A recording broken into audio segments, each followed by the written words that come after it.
네, 8월 4일 장윤선의 취재 편의점 시작하겠습니다. 첫 번째 코너는 늘 뉴스 퀵배송으로 여러분들과 함께하고 있죠. 벌써 댓글창에 여러분들께서 댓글을 올려주시고 계십니다. 장 기자님 너무 열심히 하시네. 예. 어제 구독료 송금했습니다. 힘내세요. 아이고 이렇게 후원금도 쏴주시고 너무 감사합니다. 네, 방송의 퀄리티가 점점 좋아지는 것 같습니다. 오펜하이모. 예. 너무 감사합니다. 네, 행운이 오길. 네. 이 대통령님 안 쉬지 않나? 휴가 일단은 가신 걸로 알고 있고요. 저도에서 휴가 중인 걸로 알고 있습니다. 그러나 휴가가 아니죠. 너무나 살펴봐야 될 의제와 이슈들이 많기 때문에 당장 8.15 광복절 벌써 80주년 아니겠습니까? 축사 어떻게 쓸지 고민하실 거고, 그리고 바로 오늘 저희들이 다룰 첫 번째 의제로 다룰 코너인데요. 한미 정상회담. 트럼프가 2주 안에 한미 정상회담 하겠다고 했습니다. 물론 대통령실에서 아직 구체적인 날짜는 잡히지 않았다고 하나 당연히 대통령께서는 구상을 하실 거다라는 생각이 좀 듭니다. 관련해서 오늘 아침 7시 40분 대통령실 브리핑이 있었는데요. 그 현장에서도 아직 구체적인 내용은 나온 것 같지가 않습니다. 기자들이 물었습니다. 정상회담 일정 어떻게 됩니까? 아직 없습니다. 외교 당국 간 조율 중이고요. 시점도 미측과 함께 조율해서 발표하겠습니다. 라고 입장을 밝히고 있습니다. 자, 그렇다면 한미 정상회담 트럼프 말대로 2주 안에 성사가 될 것인가에 대해서 제가 대통령실과 외교안보 전문가들 취재한 내용을 지금부터 말씀드리도록 하겠습니다. 한미 관세 협상이 타결된 이후에 트럼프 미국 대통령은 현지 시간으로 지난 1일 백악관에서 뉴저지로 출발하는 길에 기자들이 질문이 있었습니다. 한국하고 정상회담 언제 합니까? 라는 질문을 받고 트럼프 대통령은 이렇게 말했습니다. 한국과 지금 훌륭한 관계를 갖고 있습니다. 이재명 대통령이 한미 정상회담을 위해서 2주 내로 백악관을 방문할 것입니다. 라고 밝혔는데요. 관련해서 2주 안에 정상회담이 가능할까? 저는 물리적으로 조금 어렵지 않을까라는 판단 속에서 취재를 시작했습니다. 지난 금요일입니다. 8월 1일 관련된 보도가 나온 것이고요. 즉각 일본의 민영 방송입니다. TBS 보도가 나왔는데요. 일단 일본 민영 TBS 보도, 일본말이지만 잠깐 함께 보겠습니다.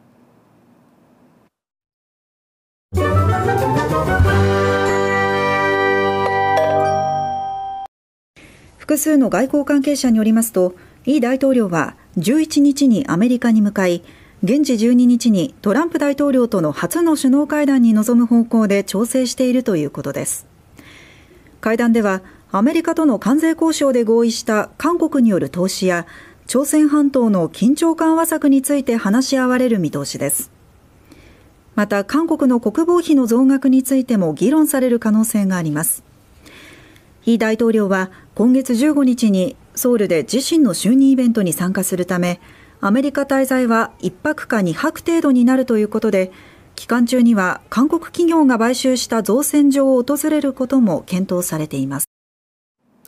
네, 왜 취재 편의점에서 일본 말이 이렇게 많이 나오냐 하실 것 같기도 한데요. 바로 일본 민영 TBS 보도 함께 보셨습니다. 이제 핵심 내용은 일본 민영 TBS가 지난 1일 단독 보도를 통해서 한국의 이재명 대통령이 12일입니다. 12일 미국에서 트럼프 대통령과 첫 번째 정상회담을 하는 방향으로 조정 중에 있는 것으로 JNN 취재로 알았다. 왁가리마시다. 이렇게 표현을 써가지고 보도를 했습니다. JNN이 뭔가 했더니요. 바로 그 일본 민영 TBS의 자회사로 취재를 하고 있는 회사인 걸로 보입니다. 어쨌든 같은 한 회사에서 관련된 내용을 취재해서 보도한 내용으로 봐야 될 것 같습니다. 이 보도가 나오자마자 즉각적으로 국내 언론이 받기 시작했습니다. 채널A, 서울경제 등 국내 언론이 인용 보도를 했고요. 마치 국내 여론시장에서는 12일에 그러면 8.15 광복절 전인데 광복절 전에 한미 정상회담을 먼저 하고 그리고 광복절을 하게 되나? 라는 식의 여론 형성이 되었죠. 일파만파 커지는 분위기였습니다.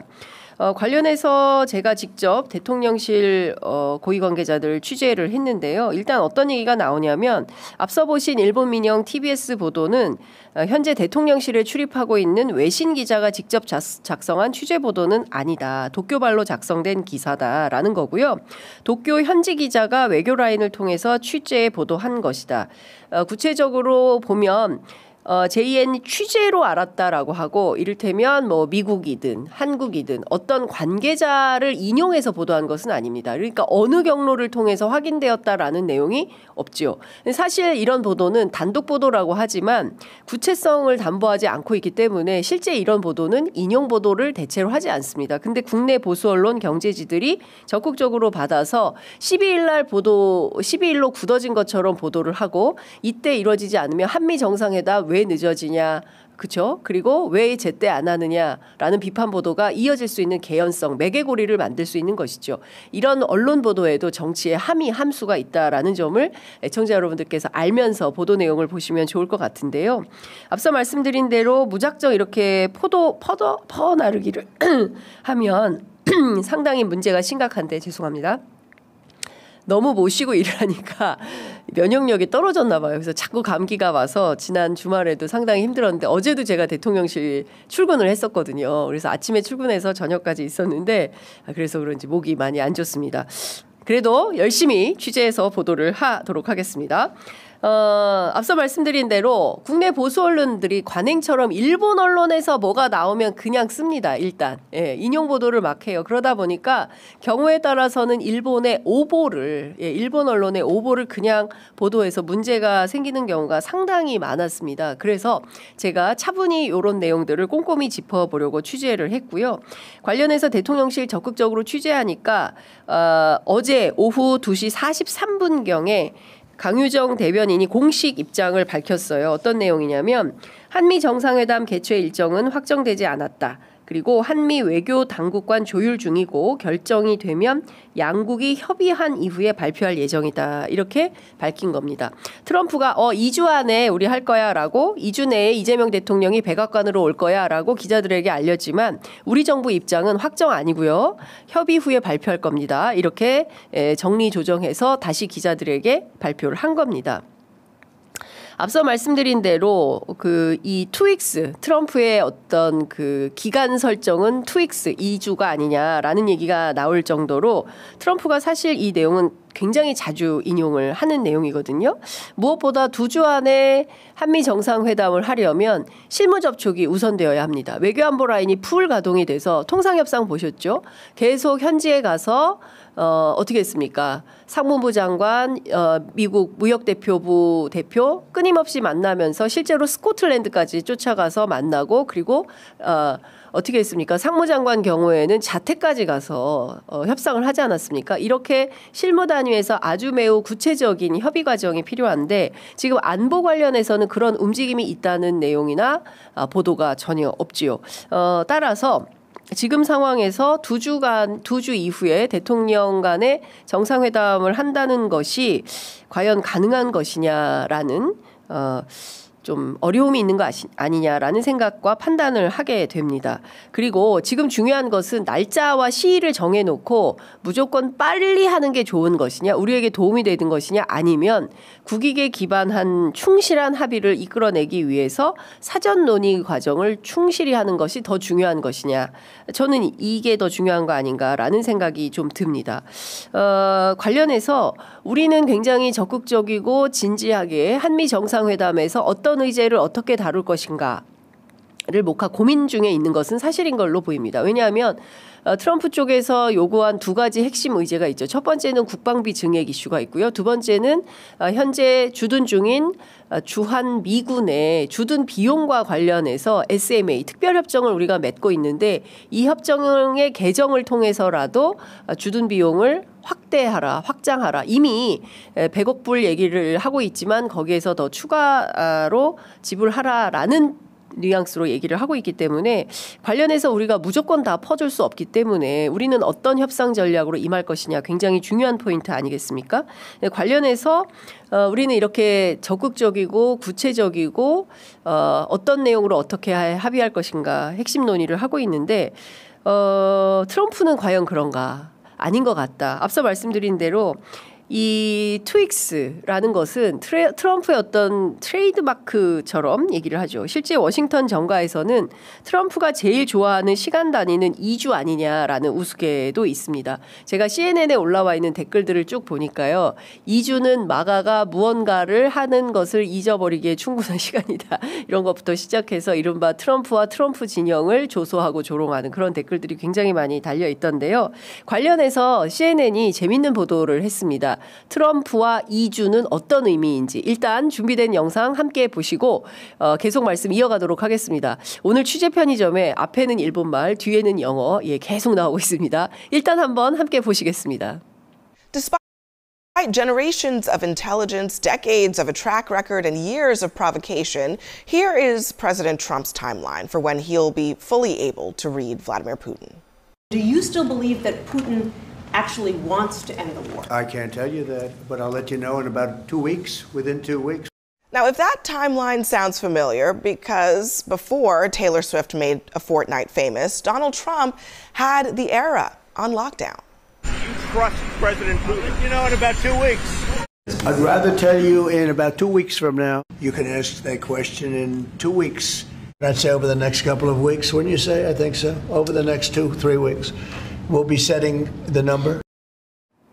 네. 계속 똑같은 단어가 나오죠. 트윅스. 무슨 초콜릿 브랜드인가? 라는 생각이 좀 드시기도 할 것 같은데요. 앞서 말씀드린 대로 트럼프가 제일 좋아하는 시간 단위는 2주다라는 얘기를 하고 있죠. 관련해서 조금 압축적으로 말씀을 좀 드리면 기자가 묻습니다. 푸틴이 전쟁을 끝내고 싶어 한다고 생각하세요?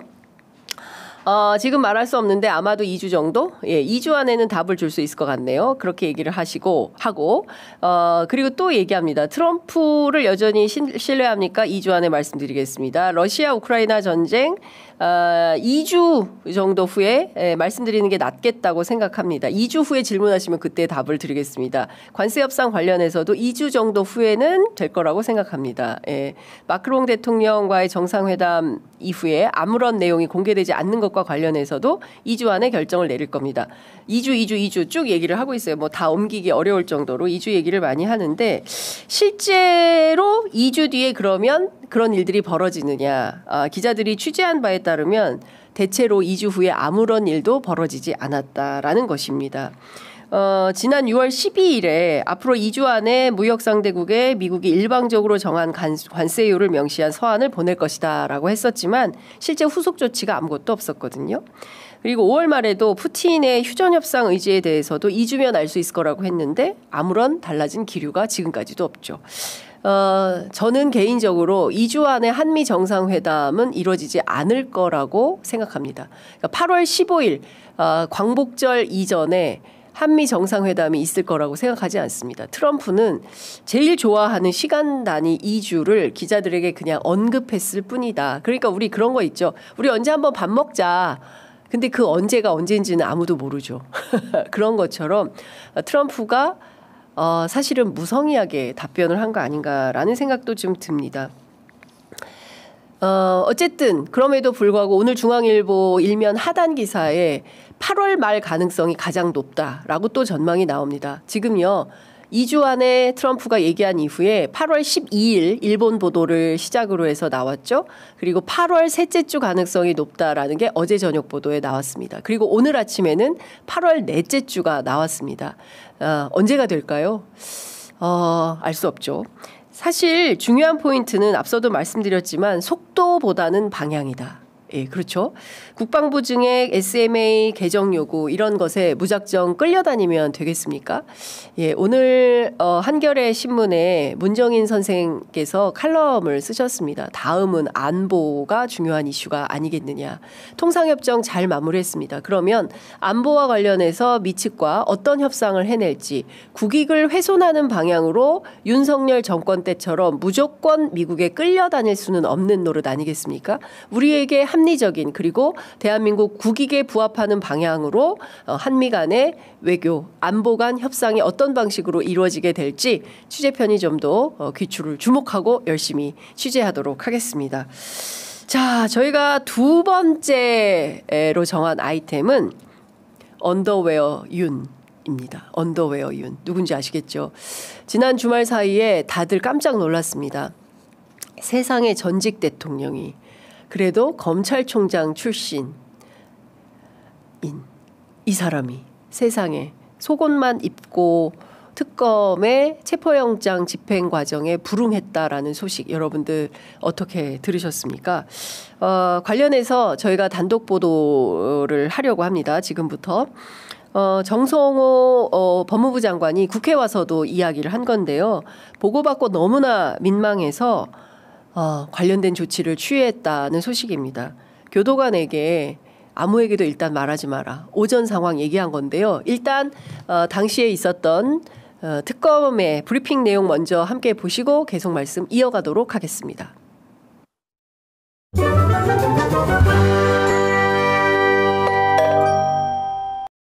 그러나 피의자는 수의도 입지 않은 채 바닥에 누운 상태에서 체포에 완강하게 거부하였고 특검은 20-30분 간격을 두고 총 4회에 걸쳐 체포영장 집행에 따를 것을 요구하였으나 피의자는 체포에 계속 불응하였습니다. 특검은 안전사고 등을 우려하여 물리력 행사를 자제하였고 결국 오늘 체포 집행을 일시 중지하였습니다. 여러분들은 제일 먼저 어떤 생각이 들었습니까? 저는 이게요, 암만 그래도 그렇지, 이게 대중이 보는 앞에서, 이게 목욕탕이 아니지 않습니까? 대중이 보는 앞에서, 탈의를 하고 완강히 버틴다는 상상을 하기가 어렵습니다. 물론, 고성국 박사 같은 경우에, 그러니까 극우 보수 유튜버들이 나체 차림으로 있으면서 버텨라 이런 얘기를 했다고 오늘 아침 뉴스공장에서 얘기를 하던데요. 그게 정상인의 범주에 들어가는 겁니까? 그리고 정광훈 목사 같은 경우에도 탈의하고 완강하게 버텨라 이런 주문을 했다는 건데요. 정말 기가 막힌 수준입니다. 정성호 법무부 장관이 지난 주말 사이에 페이스북에 글을 올려서 대통령이었던 사람의 행태라고는 믿을 수 없는 너무나 민망하고 해괴한 작태를 벌였다는 것입니다. 어차피 다 알려지겠지만 제 입에 담는다는 것조차 부끄럽다는 생각이 좀 들었습니다. 조폭보다 못한 행태로 법치주의를 무시하고 국격을 추락시키는 짓이 용납되어서는 안 됩니다. 국민들께 더 이상의 수치심을 드려서는 안 됩니다.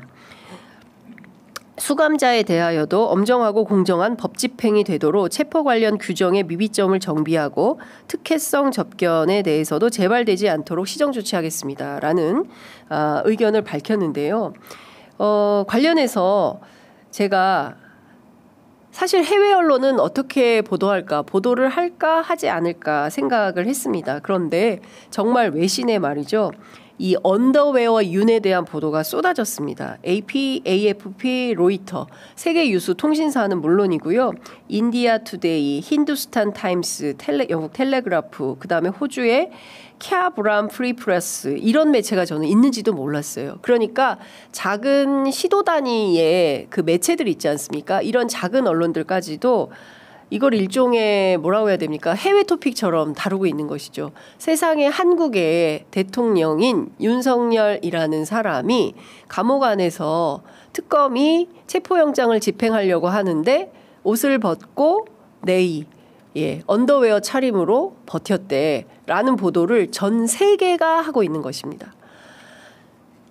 여러분 어떻게 생각하십니까? 앞서 그 정성호 법무부 장관이 얘기한 것처럼 정말 부끄러움은 우리 국민들의 몫인가? 라는 생각이 좀 듭니다. 관련해서 원래 오전에는 얘기가 없다가 오후에 이 같은 특검의 브리핑이 있으면서 당일 있었던 국회 법사위 차원에서도 이에 관련된 질문들이 쏟아졌는데요. 당시에 국회 상임위 법사위에 출석한 법무부 장관 정성호 장관이 어떤 얘기를 했는지 관련된 소식 먼저 함께 들어보시겠습니다. 또 오늘 같은 경우는 존경하는 위원장님도 아시는 것처럼 이게 상황이 정말 저희가 입에 담기 힘든 그런 상황이었습니다. 교도관들이 직접 물리력을 행사해 갖고 인치하는 것 자체가 참 쉽지 않은 상황이어서 그랬던 것 같습니다. 다만 향후 공권력 집행 과정에 있어서 서울구치소라든가 또 교정관계 당사자들이 관계자들이 적극적으로 협조할 수 있도록 그렇게 지휘하겠습니다. 네, 그 정성호 장관이 밝힌 대목을 보면 너무나 좀 참담한 수준이었죠. 실제로 시간 분초를 밝히면서 정성호 장관이 확인한 직접 보고받은 내용에 따르면 이런 내용인 겁니다. 정성호 장관이 1일 내란 속의 윤석열 전 대통령에 대한 체포영장 집행이 무산된 직후에 법무부로부터 보고가 있었다는 것이고요. 아마도 오전 10시 40분 전후가 되는 것 같습니다.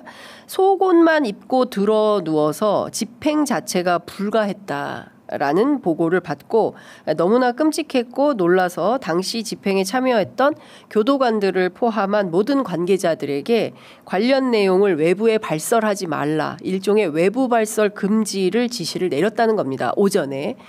제가 이거는 법무부 고위 관계자를 통해서 직접 확인한 단독 보도 내용입니다. 왜 이렇게 했냐? 그 내용은 페이스북에 나와 있죠.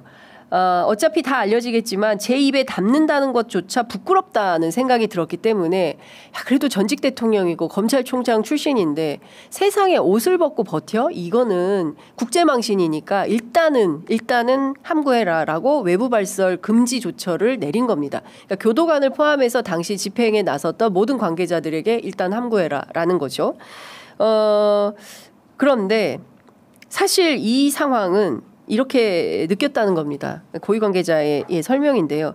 세상에 양아치만도 못하게 옷을 벗고 속옷만 입고 버티다니 이것은 상상을 불허하는 수준의 대응이라 차마 이 내용이 외부로 공개됐을 때 국제망신이 뻔할 것 같아서 일단 자중하는 게 필요하다. 라고 판단을 정성호 법무부 장관이 했다는 겁니다. 일단 이런 내용이 공개됐을 때 이 부끄러움은 모두 국민 전체의 몫이 될 게 너무나 자명해서 일단 최대한 보안을 유지하는 게 필요하다 이렇게 판단을 했다는 것입니다. 그러니까 오전에 집행 과정에서 도대체 무슨 일이 있었기 때문에 특검팀이 그냥 체포영장 집행을 중지하고 돌아서서 나왔느냐. 여러분들 기억하시겠지만 지난 금요일 오전에 저희가 여의도신 하고 있을 때 관련된 보도를 제가 속보로 전해드리지 않았습니까? 김용남 전 의원이 어떤 얘기를 했냐면 이거는 특검이 잘못이다. 들어갔으면 무조건 데리고 나왔어야 되는데 데리고 나오지 못한 특검팀의 잘못이다라고 비판을 하신 바 있습니다. 그런데 알고 보니까 세상에 옷을 벗고 탈의한 채 버틴 겁니다. 예. 그럼 어떻게 해야 될까요? 특검팀이. 제가 보기엔 특검팀도 매우 당황하지 않았을까라는 생각이 좀 들고 일각에서는 윤석열이 이렇게 버틸 거라는 것을 특검팀은 알고 갔었을 것이다라는 겁니다. 관련해서 조금 더 상세하게 설명을 하고 있습니다. 어떤 내용을 얘기를 하냐면요. 이 속옷 추태와 관련해서 조금 더 구체적인 내용이 나오죠.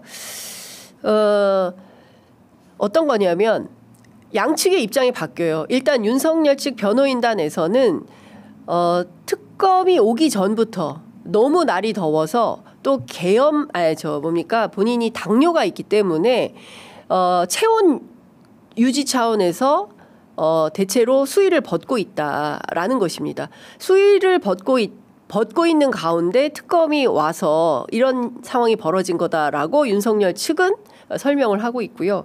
반대로 정성호 법무부 장관과 법무부가 확인한 바에 따르면 옷을 입고 있다가 특검팀이 체포영장을 집행하려 간 그 순간에 갑자기 수의를 벗으면서 저항을 하기 시작한 거다. 완전히 다른 상황인 거죠.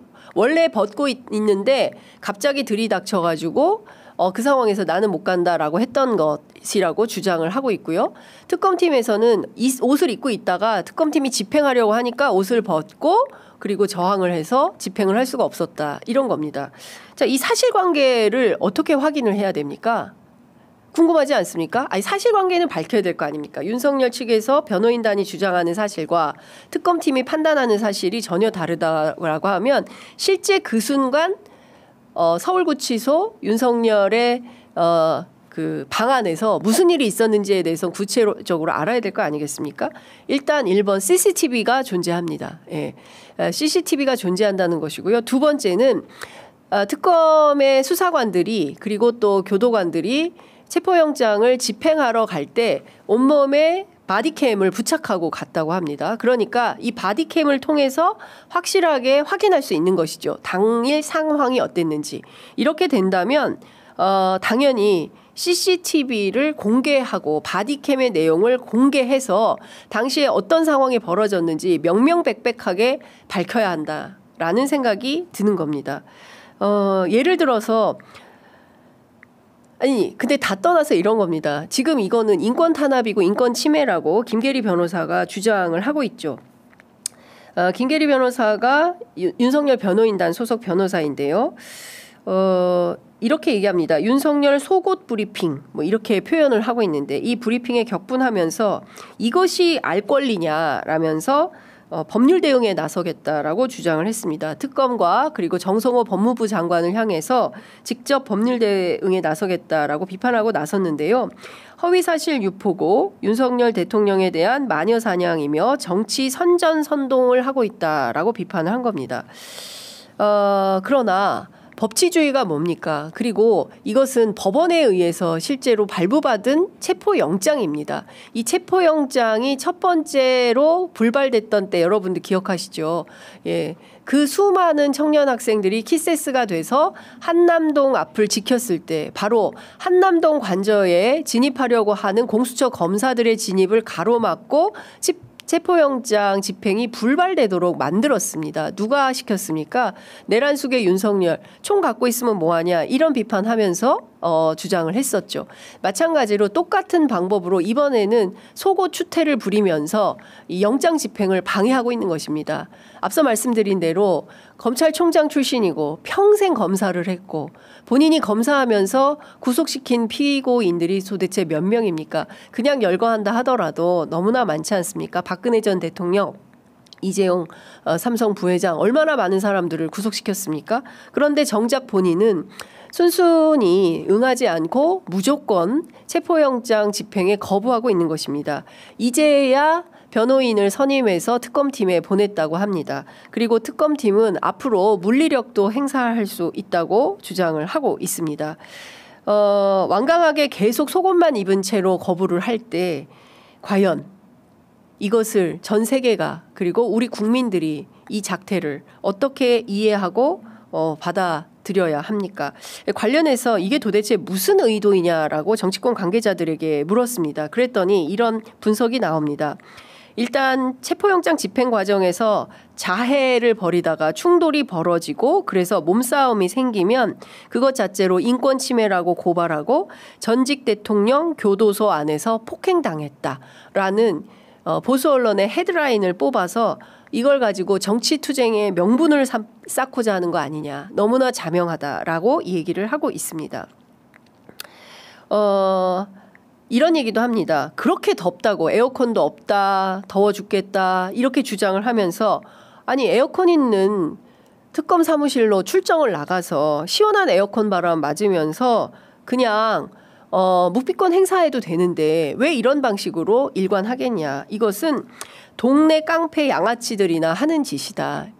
잠시 후에 저희가 이성윤 서울중앙지검장 출신의 더불어민주당 국회의원 모셔서 이 깡패 양아치들이 어떤 방식으로 이렇게 체포영장 혹은 그 법원의 영장 집행을 방해하는지 관련된 사례들 좀 여쭤보려고 하는데요. 지금 상황에서는 도무지 납득하기 어렵습니다.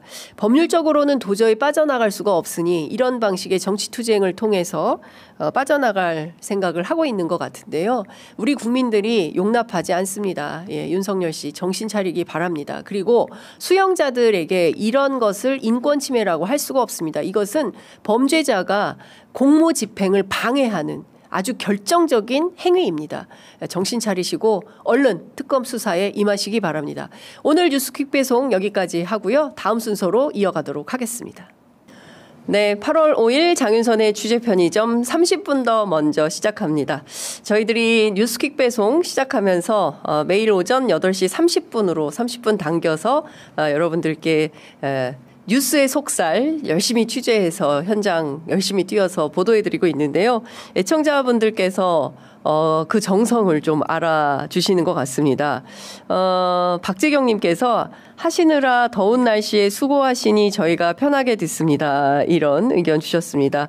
네, 이런 글 보내주시면 더욱더 예, 기자를 열심히 뛰게 하는 글입니다. 안녕하세요. 장 기자님 취재. 예, 여러분들께서 많은 의견들 남겨주시면 소개하면서 같이 말씀 좀 나누도록 하겠습니다. 네. 자, 하나하나 소개하겠습니다. 첫 번째 소개해드릴 뉴스는 반가운 소식입니다. 반갑다고 해야 되겠죠. 어쨌든 장윤선의 취재 편의점에서 적극적으로 보도해서 결과를 따냈다. 기자들 표현으로 꼭지를 따냈다. 뭐 이런 표현을 쓰기도 하는데요. 그 관련된 내용 소개해드리도록 하겠습니다. 첫 번째 뉴스 어떤 건지 말씀드리겠습니다.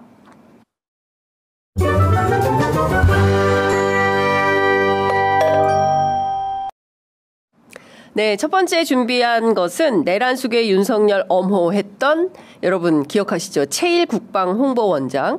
예, 최일 국방홍보원장이 어제부로 직위 해제가 됐습니다. 그리고 관련된 범죄 사실에 대해서는 국방부 차원에서 수사 의뢰하겠다라는 입장을 밝혔는데요. 앞서 말씀드린 대로 내란숙의 윤석열을 엄호하고 또 국방일보 기자들에게 뉴라이트 사관을 입각한 정치 편향을 지시함과 동시에 이것을 어기면 인사보복 등으로 일관했던 최일 국방홍보원장이 어제 날짜로 국방부로부터 직위 해제가 되었습니다. 국방부는 최일 국방홍보원장의 직권남용 그리고 폭언 등에 대한 내부 공익신고에 따라서 지난 24일부터 30일까지 7일간 내부 감사를 실시했고요. 그 결과 형법상 강요죄, 명예훼손죄에 해당한다. 이렇게 볼 수 있는 여지들에 대해서는 경찰에 수사 의뢰했다라고 밝혔는데요. 지난주 내내 취재 편의점이 국방일보 기자들의 공익제보 내용을 중심으로 해서 관련된 단독 보도를 가감없이 해드린 바 있습니다. 그리고 많은 언론들이 취재 편의점뿐만 아니라 다양한 신문들이 국방일보 안에서 벌어지고 있는 기괴한 작태들에 대해서 전부 고발 보도를 한 바 있죠. 최일 국방홍보원장이 국방일보 전 취재팀장에게 보냈던 카카오톡 메시지는 그 자체로 경악이었습니다. 그 준비된 거 보여주시면 좋을 것 같은데요. 일단만 하나 보여드리도록 하겠습니다. 지금 대한민국은 6.25 전쟁 직전 상황과 유사합니다. 마치 내란숙의 윤석열이 비상계엄을 선포하면서 본인에게 동의하지 않는 모든 사람들을 국민들을 반국가 세력으로 낙인 찍고 마치 척결되어야 할 대상으로 상정한 것처럼 최일 국방홍보원장도 국방일보 기자들에게 이와 유사한 주장을 하고 있는 것입니다. 갑자기 대한민국 건국 날짜가 1919년이라는 선전선동이 퍼져나가고 있습니다. 1919년 3.1 독립 만세운동으로 인해서 상해 임정이 4월에 들어섰습니다. 그러면 1919년에 대한민국 정부가 있었습니까? 없었습니까? 상해 임정을 인정한다면 1919년에 우리 정부는 분명히 존재했던 것입니다. 그런데 뉴라이트 사관을 가진 사람들은 어떤 주장을 합니까? 1945년 이후 1948년 단독 수립 정부를 세웠던 이승만 정부부터 진짜 정부다. 이런 주장을 하는 거죠. 그걸 바로 건국절이라고 주장을 하면서 1948년 8월 15일을 건국절로 해야 된다라는 게 이명박 정부 때 그토록 주장했었던 뉴라이트 주의자들의 주장 아니겠습니까? 바로 극우적 주장인 것인데요. 그런 주장하는 김형석 독립기념관장이 지금도 지금 이 순간도 독립기념관장에 있죠. 곧 8.15가 옵니다. 광복 80주년에 뉴라이트 사관을 가진 독립기념관장을 그대로 놓고 우리는 8.15 80주년을 맞이할 것인지 저는 정부 차원에서도 진지한 고민이 좀 필요한데요. 최일 국방홍보원장은 드러난 문제가 있으니까 이렇게 직위 해제가 됐지만 독립기념관장에 대해서는 지금 아무런 인사 조치도 없고 정말 쥐죽은 듯이 조용히 하고 있습니다. 이런 방식으로 뉴라이트 사관을 가진 소위 내란 잔존 세력들이 곳곳에 뿌리 박혀 있습니다. 이런 것들을 다 잔뿌리까지 헤쳐서 확실하게 걷어낼 때 우리는 확실한 내란 종식을 했다라는 선언을 할 수 있지 않을까 싶습니다. 관련된 내용을 조금 종합을 해보면 아시는 것처럼 최일 원장은 지난 6월에 이재명 대통령 취임 이후에 한미 정상간 통화를 삭제하라고 했죠. 일부 극우 유튜버들이 이거 자작극이다라고 하니까 그 내용을 고스란히 받아들여서 이거 기사 삭제해라고 지시해서 논란이 있었고요. 최근에는 대통령이 매우 심각하다라고 지적했던 바로 그 일입니다. 지난달 28일 신임 안규백 국방부 장관의 취임사 가운데 12.3 불법 비상계엄 그리고 내란과 관련된 대목을 전부 삭제하는 방식으로 내란을 엄호했던 사람입니다. 뿐만 아니라 한강 작가 인터뷰를 해야 되겠다. 왜냐하면 당시에 부커상도 받고 또 아마 그 이후인 것 같은데요. 또 노벨 문학상도 받았던 분 아닙니까? 그런데 이 한강 작가 인터뷰하겠다는 취재 계획에 대해서 국방홍보원장 최일 이런 주장했습니다. 5.18을 미화한 작품이 우리 장병들의 정신교육에 맞는지 고민해보라. 5.18을 미화했다라는 표현이 역사적 사실에 맞습니까? 예? 그리고 작별하지 않는다가 제주 4.3을 모티브로 하고 있는 점을 들어서 역사적 평가가 엇갈리는 현대사의 비극이다. 그러니까 사실상 한강 작가 인터뷰하지 마라라고 취재 지시를 내린 것과 같습니다. 물론 결국에는 이런 보도를 하지 못했던 것인데요. 이런 방식으로 끊임없이 뉴라이트 사관에 입각한 취재 지시, 보도, 통제 이런 것들을 했던 겁니다. 어쨌든 저희가 이 최일 국방홍보원장의 직위 해제와 관련해서는 취재 편의점의 노력이 있다라고 판단해서 첫 번째 뉴스로 저희가 뽑아봤습니다. 자, 두 번째 보도할 뉴스는 어떤 걸까요? 어떤 건지 궁금하시죠? 잠깐만요.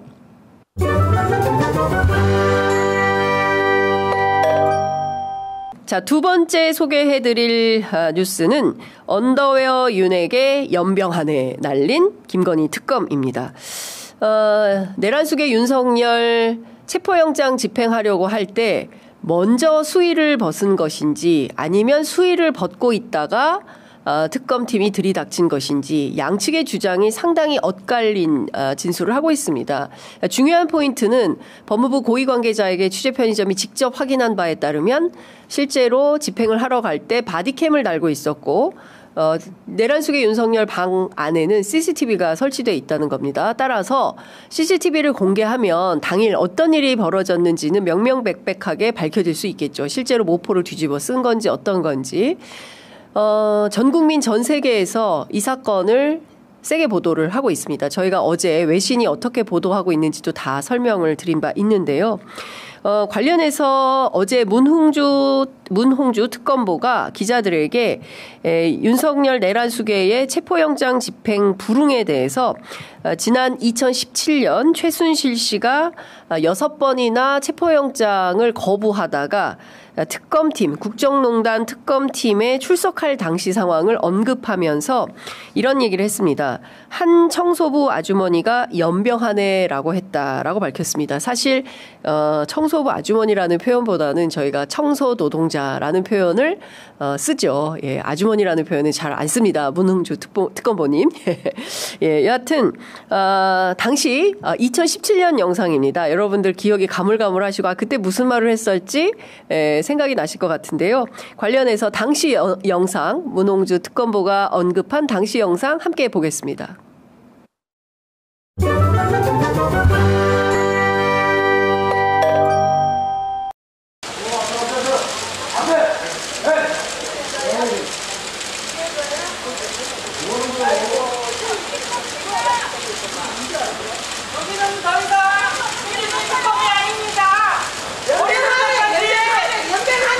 여전히 명망시키겠다 그러고 이 땅에서 죄를 지키게 특검이 아닙니다. 그리고 이쪽하고 이쪽 말씀하고 다른 거 당연히 없어요. 저는 저 때의 상황이 아주 생생합니다. 2016년, 2017년에 이어진 5개월간 이어진 촛불혁명 당시에 거리에서 그리고 국회에서 현장에서 굉장히 많은 취재를 했던 현장 취재 기자로서 그때 저 장면이 너무나 실감이 나는데요. 문홍주 특검보는 왜 8년 전 최순실 씨의 일을 다시 꺼내 들었을까요? 이유는 당시 박근혜 국정농단 특검 당시 수사팀장이 누구였습니까? 여러분들 다 아시죠? 바로 윤석열 내란수계였습니다. 출석을 거부하는 최순실 씨에 대해서 당시 특검팀은 체포영장을 발부받아서 저렇게 인치하는, 강제 구인하는 장면 여러분들 함께 보신 건데요. 문 특검보가 어제 기자들에게 이렇게 말했습니다.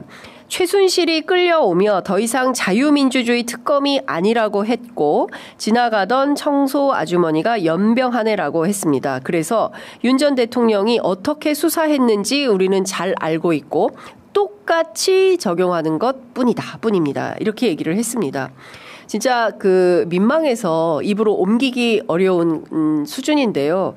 속옷만 입은 상태에서 특검팀의 체포영장을 거부한 바로 그 윤석열 내란 수계를 문홍주 특검보가, 그러니까 김건희 특검팀이 정조준하고 있는 것이다. 이렇게 설명을 할 수 있을 것 같습니다. 이런 얘기도 했습니다. 윤 측에서 더위를 식히기 위한 목적이었다라고 옷을 벗은 이유를 얘기를 하고 있는데 저희가 봤을 땐 아닙니다. 이것은 무슨 얘기냐면 특검팀이 봤을 땐 더위를 식힐 목적은 전혀 아니다. 이런 얘기를 하는 것입니다. 누운 상태에서, 그냥 완벽하게 바닥에 누운 상태에서 완강하게 저항한 것이다. 사실관계를 보다 더 명징하게 하기 위해서 어제 기자들에게 추가 설명을 한 것인데요. 윤 측에서 이런 얘기를 했었죠. 수용실 내부에 통풍이 제대로 되지 않아 체온 조절 장애가 발생할 수 있을 정도로 무더운 상태였다. 수용실은 원래 통풍이 잘 안 됩니다. 네.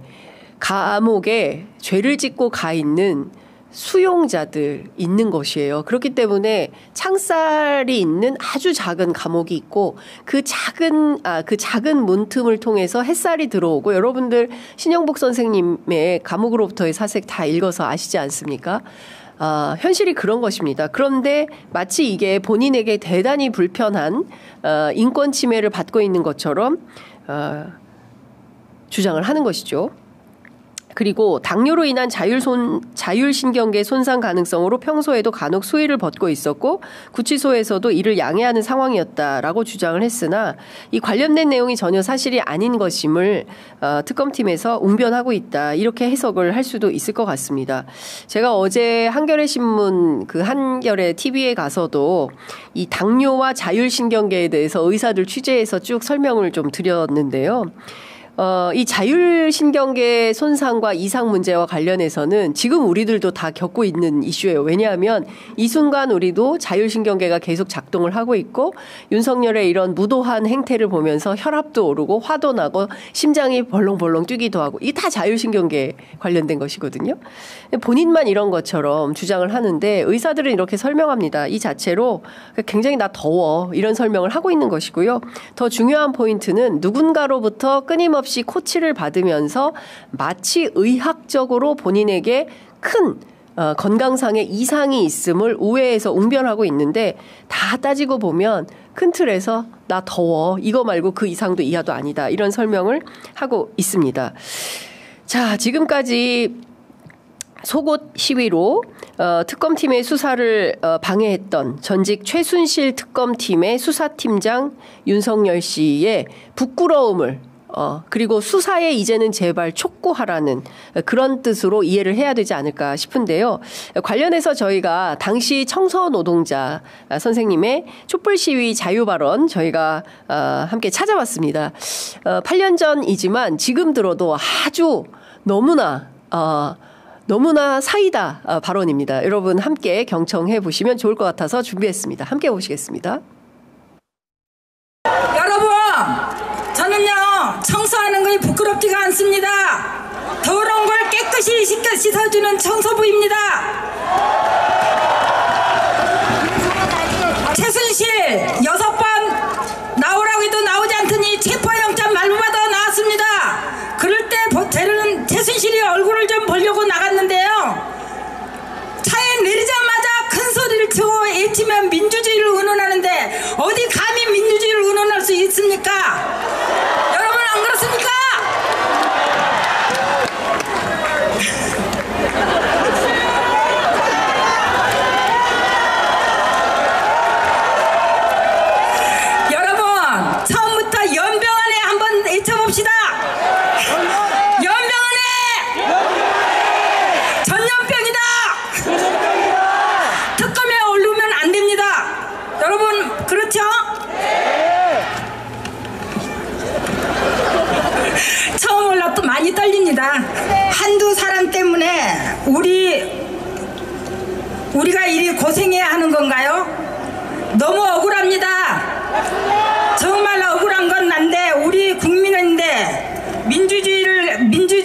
외치며 모습을 보고 국민의 한 사람으로서 너무나 화가 났습니다. 그래서 외쳤습니다. 나도 모르게 연병하네 연병하네 연병하네.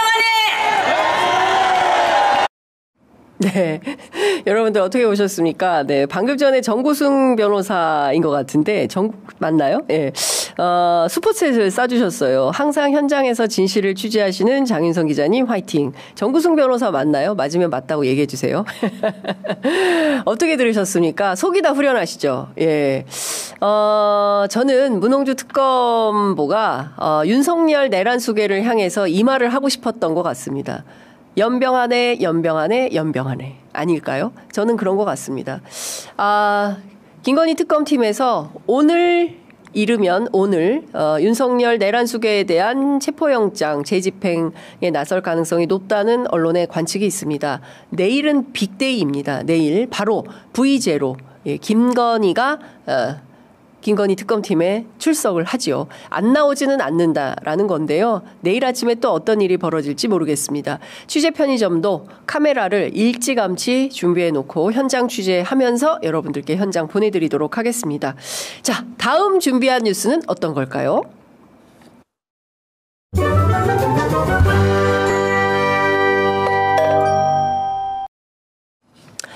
네. 사면 유감입니다.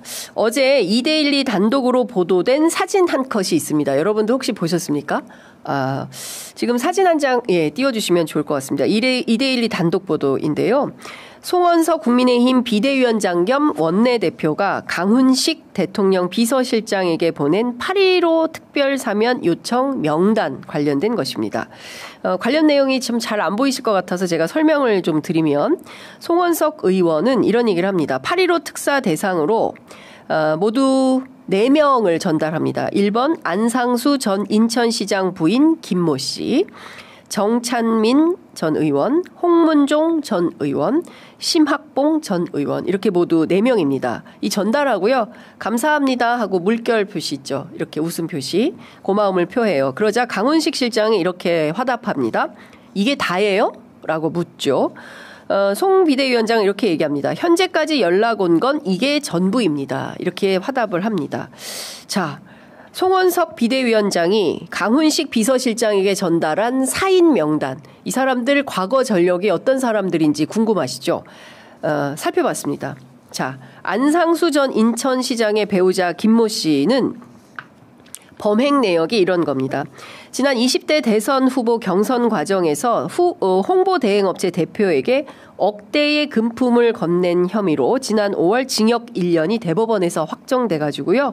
법정 구속이 된 사람입니다. 정찬민 전 의원은 용인시장 취임한 직후인 2014년 부동산 개발업자한테 수억 원 상당의 뇌물을 수수한 혐의로 징역 7년을 선고받고 법정 구속돼서 복역하다가 대법원으로부터 확정 판결을 받아서 의원직을 상실한 사람입니다. 자, 홍문종 전 의원, 여러분들 기억하시죠? 홍문종 하면 누가 제일 먼저 생각나십니까? 네, 바로 박근혜 국정농단 당시에 가장 적극적으로 박근혜를 엄호했던 사람이 있으니 그게 바로 당시 사무총장 홍문종 의원입니다. 홍문종은 2013년부터 2015년 IT 업체 관계자들에게 청탁과 함께 리스 차량을 받는 등의 혐의가 인정이 돼가지고요. 징역 4년 6개월을 선고받고 지금 수감 중에 있습니다. 심학봉 전 의원은 불법 정치자금과 뇌물수수 혐의로 2017년 대법원에서 징역 4년 3개월이 확정돼서 10년간 선거권이 박탈된 사람입니다.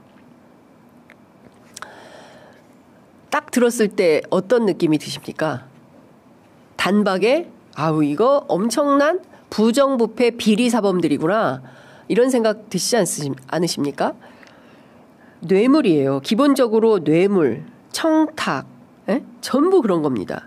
자, 불법 정치자금, 뇌물 이런 거 받은 사람들을 8.15 특별사면 대상으로 포함시켜달라라는 국민의힘 송원석 비대위원장의 부탁을 어떻게 해야 되는 겁니까? 자, 이 사진이 논란이 되자 대통령실에서 어제 오후 6시 06분에 기자들에게 단체 문자를 보냈습니다. 대통령실은 사면에 대한 각계각층의 다양한 의견을 청취하고 있습니다. 라는 의견인데요. 관련해서 송원석 비대위원장도 지난 29일 당 원내대책회의에서 이런 얘기를 한 바 있습니다. 이번 광복절 특사는 철저하게 민생사범 중심으로 이루어져야 한다. 대통령의 사면은 정치적 거래나 정치적 흥정의 수단이 되어서는 안 된다라고 주장했습니다. 자, 지난달 29일 송원석 원내대표가 당 원내대책회의에서 광복절 특사에 대해서 정치적 거래나 정치적 흥정의 수단이 되어서는 아니 된다라고 주장한 기저에는 어떤 컨텍스트가, 어떤 맥락이 숨어 있다고 보십니까? 이것은 조국혁신당의 조국 대표 사면을 하게 되면 그 자체로 정치적 거래이자 정치적 흥정의 수단이라고 비판하려고 이런 주장을 밑자락을 깐 것이다. 저는 그렇게 정치적으로 해석을 합니다. 아마 대다수 정치부 기자들은 저와 비슷한 인식을 하게 될 것 같은데요. 그런데 송원석 비대위원장이 어제 강훈식 대통령 비서실장한테 이런 얘기를 한 거죠. 자, 다 떠나서 송원석 위원장이 강훈식 비서실장에게 부탁한 8.15 특사 명단이 민생사범입니까? 자, 뇌물 받아서 홍보대행업체 대표에게 억대 뇌물, 억대 금품을 받아서 대법원에서 확정돼서 법정 구속된 사람. 정찬민, 수억 원 상당의 뇌물수수한 혐의로 징역 7년. 홍문종, IT 업체들한테 리스 등에 받아서 불법적으로 뇌물 받아서 4년 6개월. 심학봉, 불법 정치자금과 뇌물수수. 이런 사람들이 민생과 상관이 있는 것입니까? 이런 사람들 풀어주면 어떻게 되겠습니까? 그야말로 썩은 내가 진동하는 부정부패 사범들을 풀어주면 이 사람들이 나와서 무슨 일을 하게 될까요? 네, 김건희 씨 뇌물 받고 있지 않습니까? 부정한 청탁 받았는지 확인하기 위해서 내일 출석하는 거 아닙니까? 특검팀에. 이런 사람들 다 풀어주면, 사면 복권해주면 이 사람들이 감옥에서 나와서 어떻게 하겠습니까? 내란에 협잡하는 세력으로 둔갑하지 않을까요? 저는 국민주권정부에서 이런 사람들을 민생사범이라고 사면 복권해주면 그 자체로 국민들에게 지탄받을 수밖에 없다라고 생각합니다. 내란을 종식하고자 하려면 이 내란의 뿌리가 친일과 군사 독재에 맞닿아 있음을 잊어서는 안 된다고 생각합니다. 늘 취재 편의점에서 말씀드리지만 우리가 1945년 해방된 이후에 반민특위를 통해서 제대로 된 친일 청산을 하지 못했고 독재에 대해서 구체적으로 청산하지 못하고 전두환 노태우를 어떻게 했습니까? 사면복권 해줌으로 인해서 전두환 죽을 때까지 5.18에 대해서 사과 한마디 하지 않은 채 눈을 감아버렸습니다. 예, 이게 본질입니다. 친일과 군사 독재를 제대로 청산하지 못한 그 후과를 2025년, 2024년 12.3 비상계엄으로 온 국민이 치르고 있는 것입니다. 이렇게 역사가 되풀이 반복되어도 괜찮은 겁니까? 저는 이 사람들에 대한 사면 복권을 해준다면 이건 반대다라고 적극적으로 말하고 싶습니다. 강훈식 비서실장도 이 문자에 대해서는 분명하고도 구체적인 설명이 필요합니다. 이게 다예요? 라고 말한 그 속에 숨은 함의는 무엇입니까? 대통령실의 설명대로 각계각층의 다양한 의견 청취로 해석할 수 있습니까? 뭐 그냥 의견 보내주시면 저희들이 참고할게요. 이런 건가요? 아니면 이게 다예요? 라고 하면 추가 명단 없습니까? 추가로 더 해달라고 요구할 사람 없는 건가요? 라고 하는 것이 숨어 있는 거 아니겠습니까? 관련해서 오늘 대통령실 다시 가서 강훈식 비서실장 만나면 물어보도록 하겠습니다. 어떤 내용인지 답변을 좀 들어야 될 것 같다라는 생각이 좀 들고요. 그리고 국민의힘 송원석 비대위원장에게 부패 사범들의 사면 복권 요구를 이렇게 받아서는 안 된다라는 분명한 입장 표명도 필요해 보입니다. 자, 8시 57분 지나고 있습니다. 자, 네 번째 이슈 빠르게 가보도록 하겠습니다.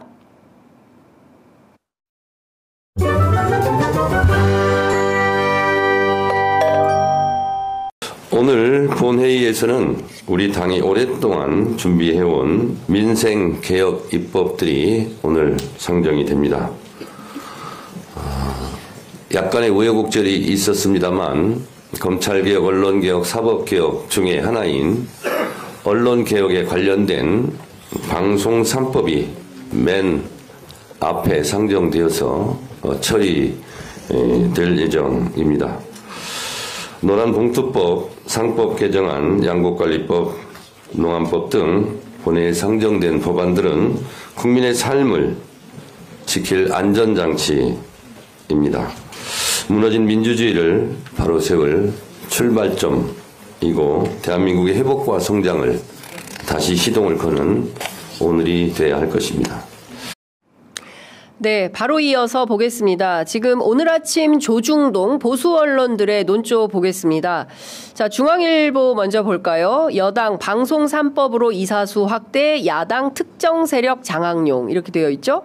자, 다음 신문 보겠습니다. 동아일보입니다.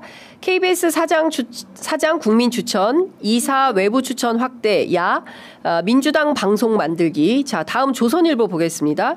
정청래 1호 법안 방송법 통과 밀어붙이기 이렇게 되어 있죠.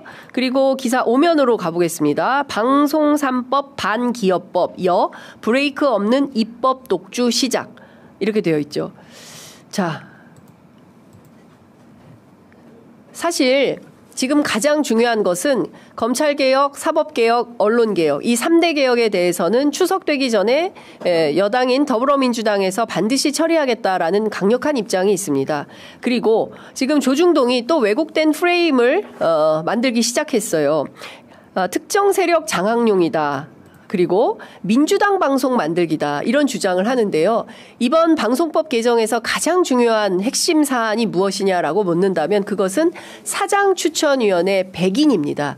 100명의 집단지성을 통해서 사장 추천을 받게 되는 거예요. 여기에는 언론단체도 포함되고 학자들도 포함되고 변호사단체도 들어가고 현업 언론인들도 포함되고 다종다기한 과거의 이사 몇 명이 사장을 결정하는 것이 아니라 국민 대다수가 100명이나 되는 국민들이 모여서 집단지성을 발휘하면 특정한 사람이 될 수 있을까요? 그거를 예정할 수 있습니까? 그런데 지금 조중동에서는 특정 세력, 마치 이것은 특정 세력 장악용이라고 하는 것은 마치 민주당 출신의 누군가를 시키려고 한다. 그러면 그냥 아무나 꽂으면 되겠죠. 그죠? 사장 임명권을 가지고 꽂으면 되겠죠. 과거에는 KBS 사장 임명권 대통령에게 있었습니다. 예. 그런데 이게 이사에게 그리고 이제는 사장 추천위원 전체 100인에게 되는 거예요. 그런데 누가 될 수 없는 그 누구도 특정한 정치 세력이 방송사, 공영방송의 사장을 장악할 수 없도록 하는 게 이번 방송법 개정의 핵심입니다. 그런데 조중동은 이렇게 프레임 왜곡을 하고 있는 것입니다. 속지 말자라는 차원에서 여러분들께 소개 말씀드렸습니다. 자, 오늘 준비한 뉴스 퀵배송 여기까지 보내드리도록 하고요. 저희가 바로 이어서 오랜만에 박지원 정치구단주 모시고 정치 현안 여쭤보도록 하겠습니다. 잠시만요. 네, 8월 7일 장윤선의 취재 편의점 시작하겠습니다. 예전보다 저희가 30분 더 빨라진 뉴스 퀵배송으로 여러분들 찾아뵙고 있는데요. 방금 전해진 속보가 있어서 먼저 이것부터 소개를 해드려야 될 것 같습니다. 조은석 특별검사팀 그리고 또 계속 특별검사팀의 수사에 불응하고 있는 윤석열 내란숙의 피고인에 대해서 김건희 특검팀이 오늘 오전 7시 50분경에 경기도 의왕시에 위치한 서울구치소에 도착해서 2차 체포영장 집행을 시도하고 있다는 소식 들어와 있습니다. 아시는 것처럼 정성호 법무장관이 서울구치소 측에 법과 원칙에 따라 엄정하고 공정한 법 집행이 이루어지도록 특검의 체포영장 집행 업무에 적극 협조하라 이런 지시를 한 바 있는데요. 관련해서 소식이 추가로 들어오는 대로 계속 설명을 좀 해드리도록 하겠습니다. 그리고 어제 여러분 잘 보신 것처럼 김건희 씨 씨가 김건희 특검팀에 소환돼서 첫 번째 조사를 받았습니다. 관련된 보도가 오늘 굉장히 많이 쏟아졌는데요. 취재 편의점의 뉴스 퀵배송에서도 관련된 영상 준비했습니다. 하나하나 설명드리도록 하겠습니다. 자, 첫 번째 준비한 영상부터 함께 보시겠습니다. 어제 직접 발표한 대국민 메시지입니다.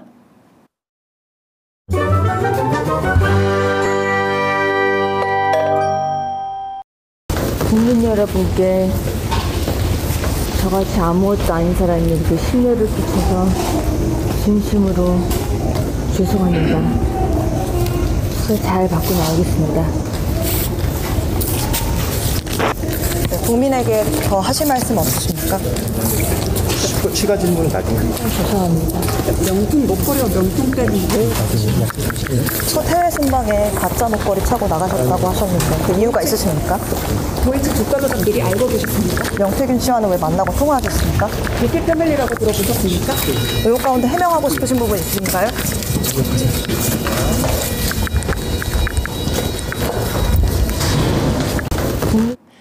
네, 어제 특검팀에 10분 지각했죠. 김건희 씨가 10시 10분경에 특검팀 앞에 도착을 해서 박형관 기자의 취재에 따르면 약 60걸음, 30m 정도 걸어 올라가서 에스컬레이터로 2층 올라간 후에 엘리베이터로 12층 조사실로 직행하는 과정에서 기자들의 질문에 답변하는 모습 여러분들 보셨습니다. 언론 보도에 따르면 밤 사이에 모두 7시간 23분간 조사가 이루어졌고 중간중간 휴식을 취했다는 것이죠. 종합하면 이런 단독 보도들이 많이 나오고 있습니다. 힘없는 사람에게 자꾸 연락을 했다라는 것이고요. 본인은 일체의 사실관계들에 대해서 전면 부인하는 태도로 일관했다는 것입니다. 지금 뭐 혐의 사실이 16개 플러스 알파이지만 어제 특별히 김건희 특검팀에서 주목해서 조사했던 바는 1번 도이치모터스 주가 조작 의혹 사건, 2번 명태균 무상 여론조사와 공천 개입 의혹, 그리고 세 번째는 건진법사 청탁 의혹, 그리고 네 번째는 순방 시 첫 번째 나토 순방 때 차고 갔던 목걸이, 반클리프 목걸이와 관련된 의혹 등에 대해서 쭉 수사를 했는데요. 관련해서 어느 것 하나 제대로 인정한 것은 없는 것 같습니다. 앞서 기자들의 질문, 국민에게 더 할 말은 없냐, 명품 목걸이 백 왜 받은 거냐, 가짜 목걸이는 왜 차고 갔냐, 이런 등등에 대해서 물었지만 김건희 씨는 일체 답변을 하지 않았습니다. 그냥 죄송합니다 이렇게 하고 말았는데요. 목소리에 상당히 힘이 없죠.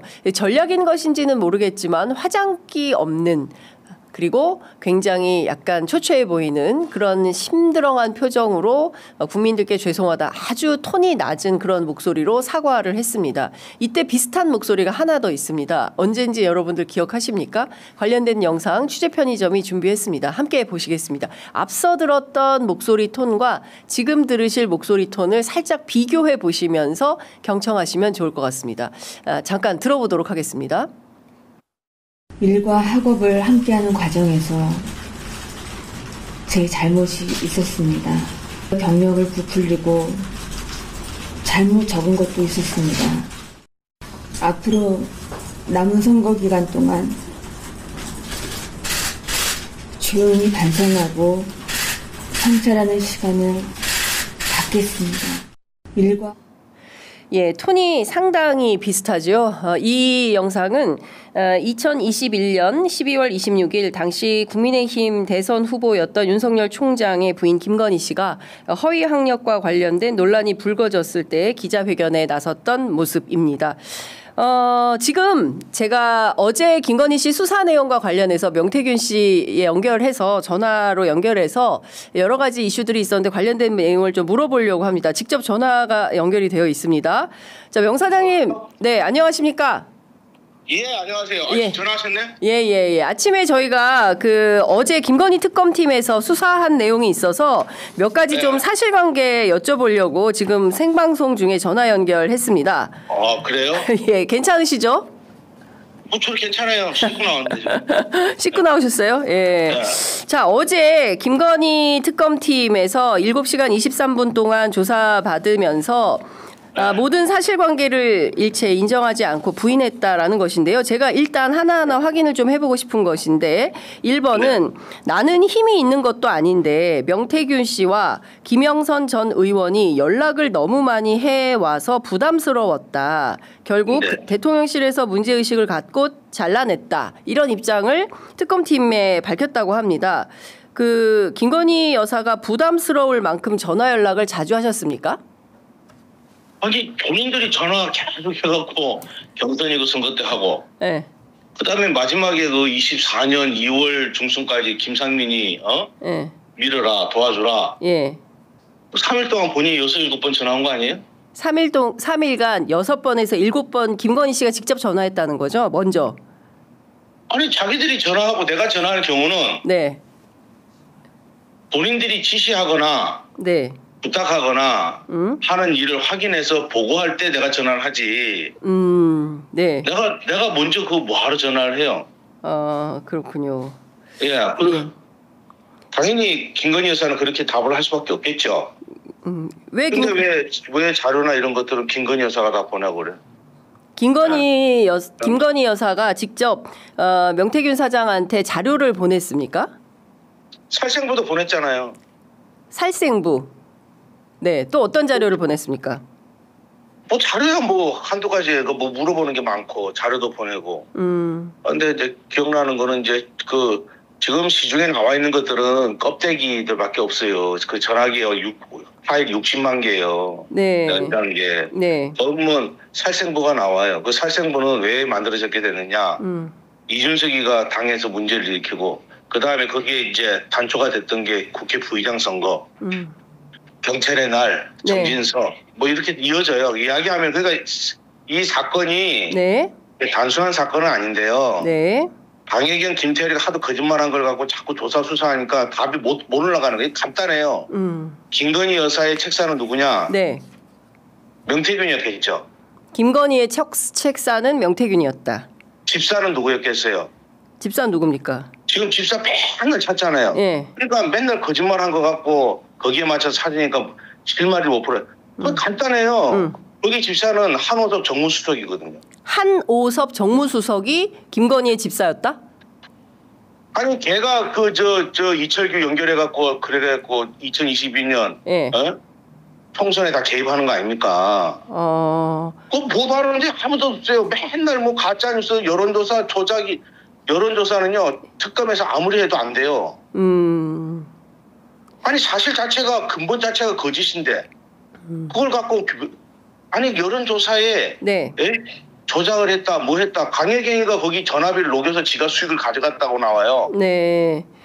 아무것도 없는 걸 갖고 자꾸 엉뚱한 데 파갖고 엮어서 기소해갖고 재판 가면 다 무죄로 나올 건데. 예. 왜냐하면 창원 재판을 해서 그 증거자료가 다 나왔어요. 그래서 우리가 창원 재판에 있던 증거자료를 이번 특검할 때 그냥 쭉쭉쭉 내버렸어요. 여하튼 잠깐만요. 정리를 하면 1번 명태균 사장님이 부담스러울 정도로 전화한 게 아니라 김건희 씨 전화를 너무 많이 받아서 오히려 명태균 씨가 부담스러웠던 거 아니에요? 너무 많이 받은 게 아니라 아침마다 전화가 왔는데. 매일 아침? 아침마다 부부가 선거할 때는 전화가 왔잖아요. 그 경선에. 경선은 패밀리 비즈니스라니까. 경선은 본선은 당에서 치르는 거고요. 네. 당선되고 나서 한가하거나 시간 되면 전화가 오세요. 전화 보내주시고 그 전화기에 다 있는데 뭘. 네. 전화기에 다 있는데 뭘 부인을 하느냐 이런 말씀이시군요. 아니 황금폰 다 갖다 줬어요. 그 뭐 부인할 게 뭐 있어. 근데 그분은 그렇게 말할 수밖에 없겠죠. 그거는 뭐 당연한 거 아니겠습니까 사람이. 그러니까 제가 드리는 말씀은 지금 수사가 아니 120명이 들어가셔서 특검에 390억인가 뭐 된다며요 금액이. 아니 그래갖고 120명 들어가서 120명이나 기소하갔어요. 아니 박근혜 할 때는 1000명 기소해갖고 200명 구속시켰다며. 그러니까 왜냐하면 그렇게 해서는 김건희 여사 수사가 안 돼요. 김건희 여사의 모든 거는 한오섭을 통해서 나왔습니다. 그러면 김건희의 책사는 명태균이었고 김건희의 집사는 한호섭이었다. 지금 보면 뭐 IMS 모빌리티 김예성을 비롯해서 이른바 집사 게이트라고 해서 특검팀이 수사하고 있는데 김예성 등이 아니라 지금 한호섭 김예성이는 옛날에 있던 애들이고 예. 옛날에 시켰던 애들이고 예, 애들이고 예, 대통령 돼서 걔들이 일을 해요? 그렇죠. 내가 물어보겠습니다. 대통령 돼서 일을 하냐고. 할 수 없겠죠. 밖에 있는 사람이니까. 대통령실 안에 있는 사람. 그 모든 일을 다 컨트롤하고 진행했던 게 한호섭이요. 한호섭이다. 근데 한호섭 실장은 지금 수사선상에 전혀 올라와 있지 않은 것 같은데요. 그러니까 맨날 언론들이 가짜뉴스 쓰고 이상한 거 막 쓰고 무슨 발이 어떻고 발 사이즈는 예. 내가 우리 집에 여자가 너희예요. 예. 막내가 지금 황금이가 190이고, 예. 우리 둘째가 250에서 지금 255로 가고, 예. 우리 집사람이 245고, 예. 우리 큰 딸이 260이요. 큰 딸. 171에. 예. 내가 신발 다 사고 내가 다 해요. 김건희 씨도 260인 걸로 확인이 됐어요. 유럽 사이즈 39. 그러니까 내가 그 주진우 보고 방송할 때도 한 235는 김영선 발이요. 김영선 의원이 235입니까? 하여튼 네. 발은 중요한 게 아니고. 자, 그러면 특검에 제안을 좀 하셔야겠네요. 한호섭 전 비서실장을 수사해라. 제 페이스북에 네. 계속 올려주고 있습니다. 그게 뭐냐? 네. 내용이 뭐냐? 그거를 꼭 조사해라. 한호섭을 꼭 조사해라. 한호섭은 출국금지시키고 벌써 잡아가 구속시켜 놨어야지. 특검이. 아니 그럼 김건희 여사가 당에 가요? 아니 내가 물어볼게요. 그럼 김건희 여사가 지시를 누구한테 했겠어요? 한호섭을 통해서 했다. 아니 정지원이나 유영옥이가 네. 가서 마트에서 물건 사오거나 네. 장보 오거나 개밥 주거나 이런 일 하는 애들 아니에요?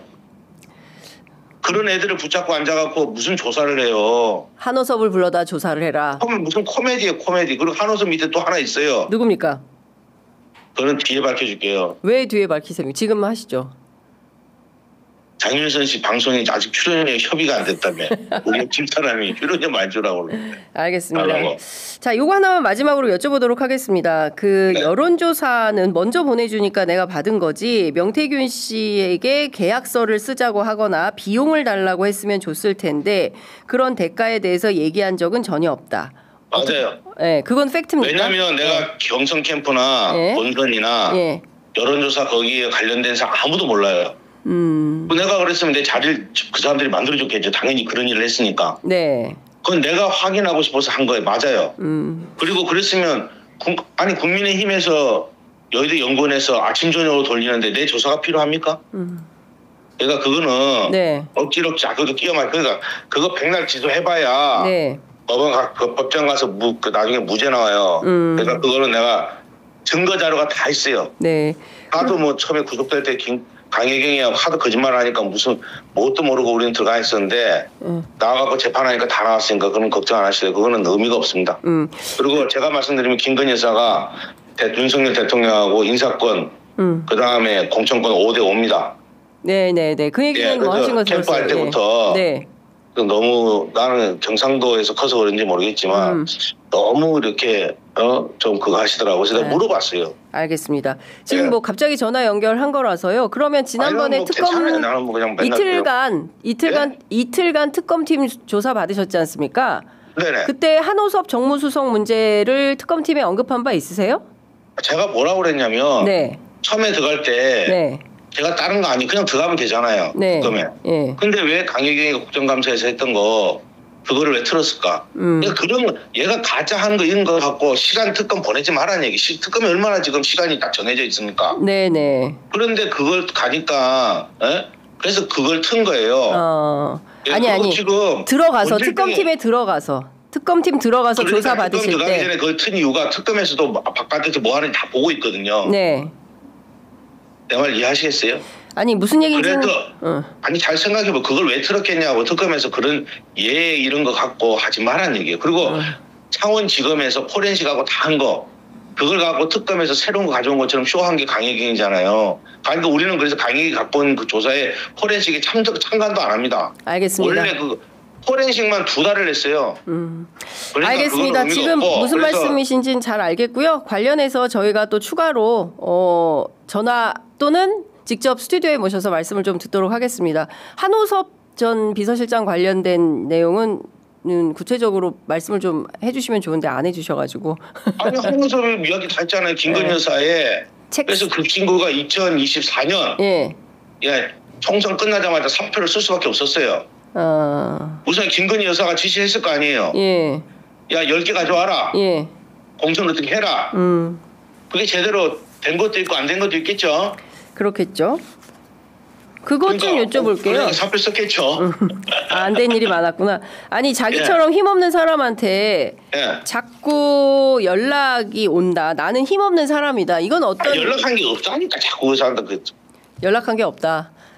연락은 자기들이 했지 뭐 내가 뭐 바로 연락해요. 박한수 전화번호 가르쳐달라더라. 알겠습니다. 박한수 전화번호 가르쳐달라고 하고 박한수 전화번호 가르쳐주니까 창원에 갑자기 김상미가 내려오더라.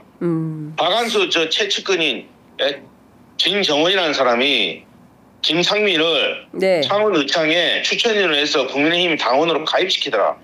알겠습니다. 그다음 김건희 여사가 박한수 마누라한테 전화가 왔다. 명사장님 김상미 그거 해라. 네. 저희가 지금 오늘 다뤄야 될 이슈가 너무 많아서요. 오늘은 여기서 마무리하도록 하고 조만간 또 다시 연락드리도록 하겠습니다. 예, 제가 고맙습니다. 전화 끊으면서 감사한데 한호섭입니다. 키맨은 한호섭이다. 그 사람 안 잡으면 나중에 이 문제가 풀리는지 안 풀리는지 저하고 내기합시다. 내기합시다. 알겠습니다. 한호섭이 키맨이다. 고맙습니다. 감사합니다. 네, 감사합니다. 자, 지금까지 명태균 씨와 함께 나눠봤고요. 뭐 댓글창에 끊어라 의견이 많으신데 중요 임무 종사자예요. 그래서 확인해야 될 사실관계들이 있을 때는 반드시 확인을 좀 해봐야 된다라는 말씀을 좀 드리겠습니다.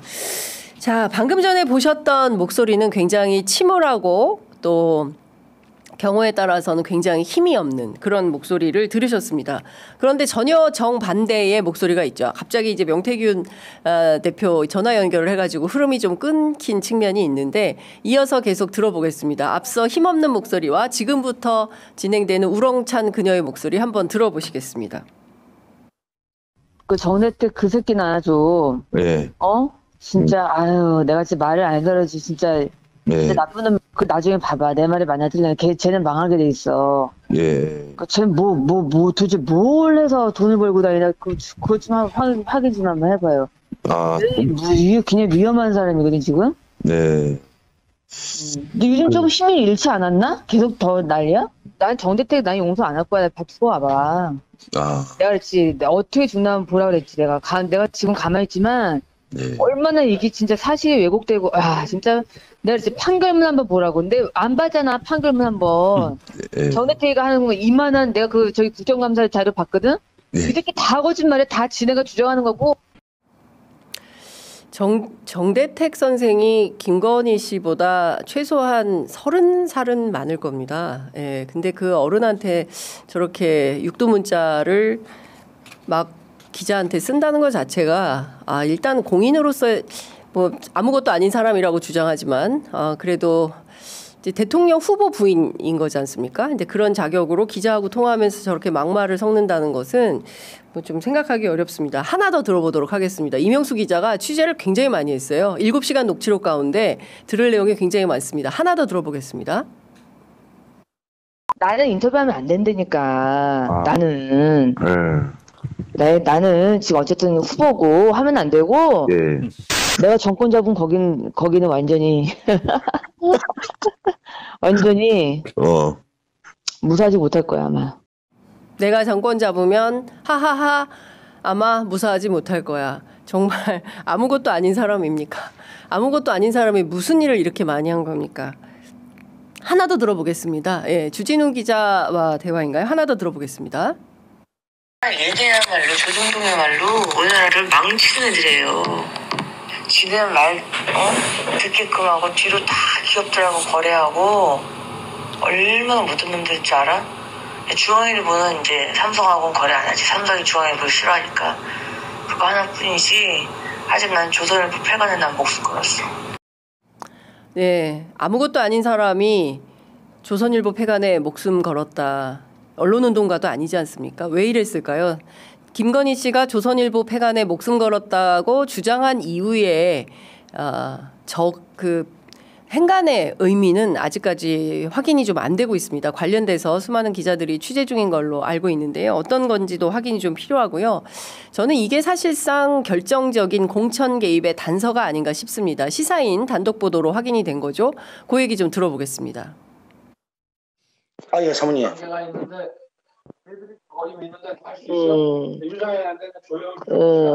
아니, 저희 뭐지, 당선자가요? 예. 여보세요? 네네. 네, 당선인이 저희 지금 전화를 했는데, 예. 하여튼 당선인 이름 팔지 말고 그냥 미르라고 했어요, 지금 전화해서. 예, 고맙습니다. 당연하죠. 권성동하고 저기 윤한영이가 반대하더만 보니까, 그렇죠? 예, 그럼 당선인이 뜻이라고 그렇게 해야 된다고 윤상현 아빠가 했는 것 같더라고요. 네네네. 그렇게 할 때가 너무 걱정하지 마세요. 잘 될 거예요. 예, 건강이 좀 목소리가 안 좋으신데요. 예, 이성 몸이 좀 안 좋아가지고. 어떡하노. 네, 괜찮아요. 또 어쨌든 일단은 좀. 네, 권성동이, 윤한홍이, 예, 윤상현이 제가 나이주의자는 아니지만 그래도 이게 그 일을 하는 비즈니스 관계에서 저렇게 상대방에 대해서 이거는 갑과 을에서 본인이 분명하게 내가 갑이야 라는 위치에 있지 않고서는 저런 말투로 대화하기 굉장히 어렵지 않습니까?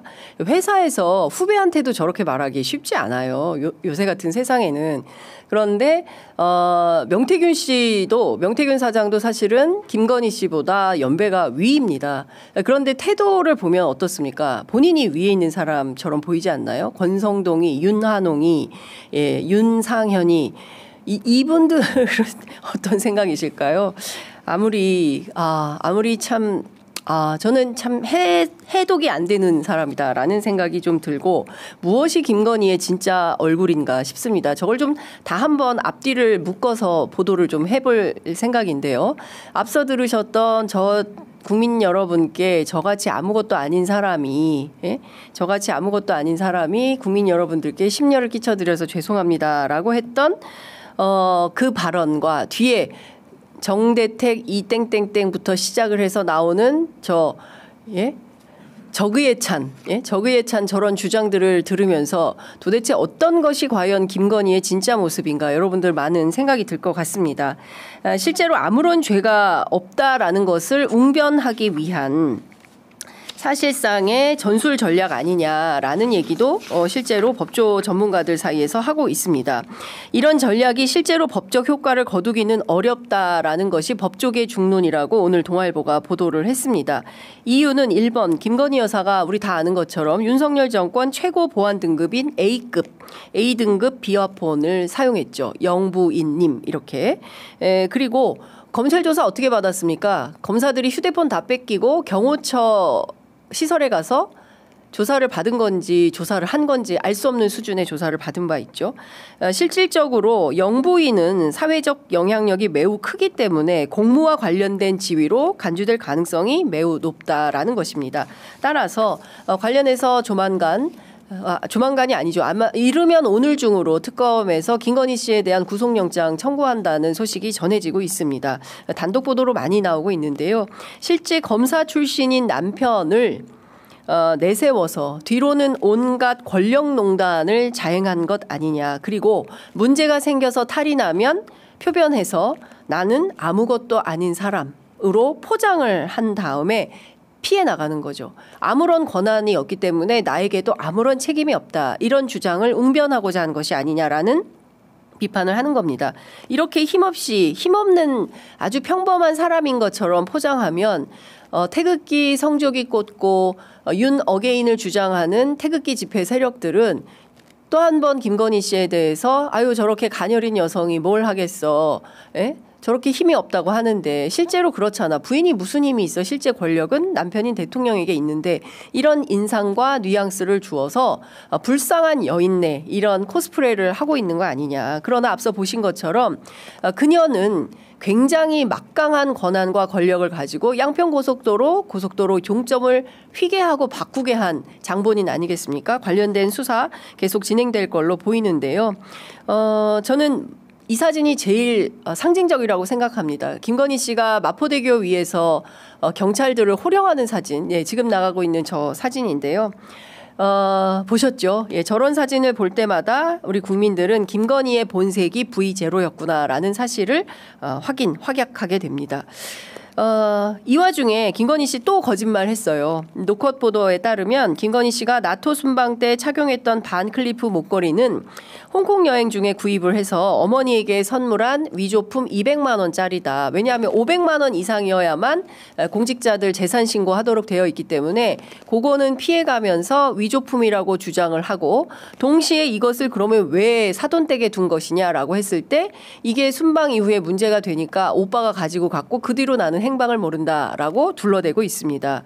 실제 그럴까요? 그 집에 22억 원짜리 그림도 있었어요. 이런 등등에 대해서 특검팀이 아마 상당히 세게 수사를 하고 있을 거라고 생각합니다. 어제 들었던 가방 또다시 논란되고 있는 거 여러분 아시죠?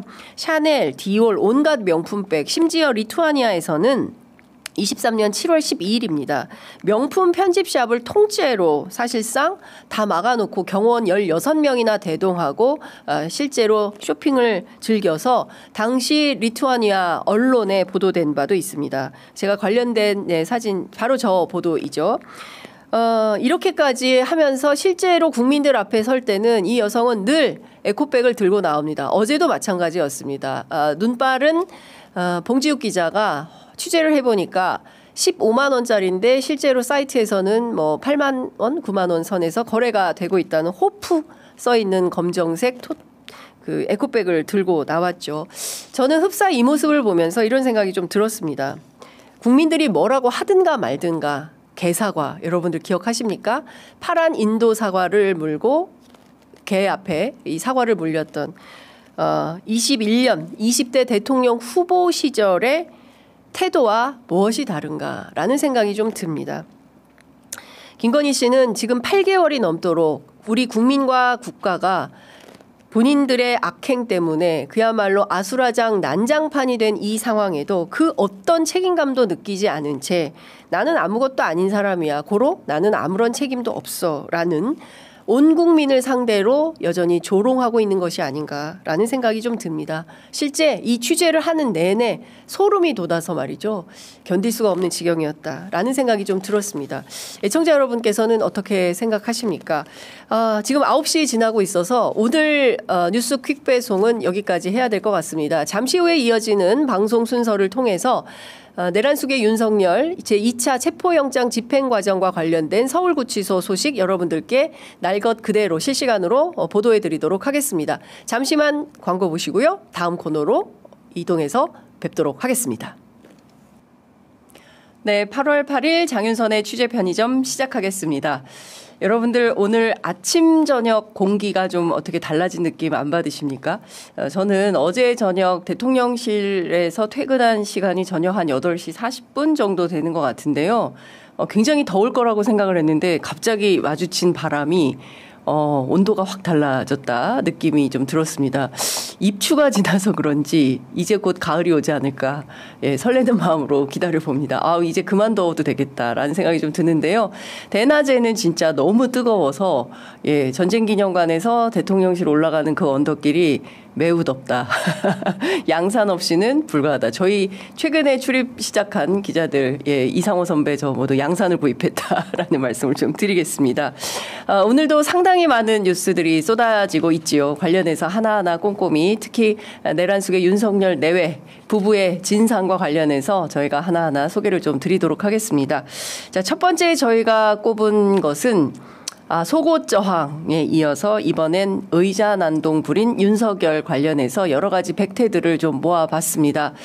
자, 저희들이 준비한 첫 번째 영상 보시겠습니다.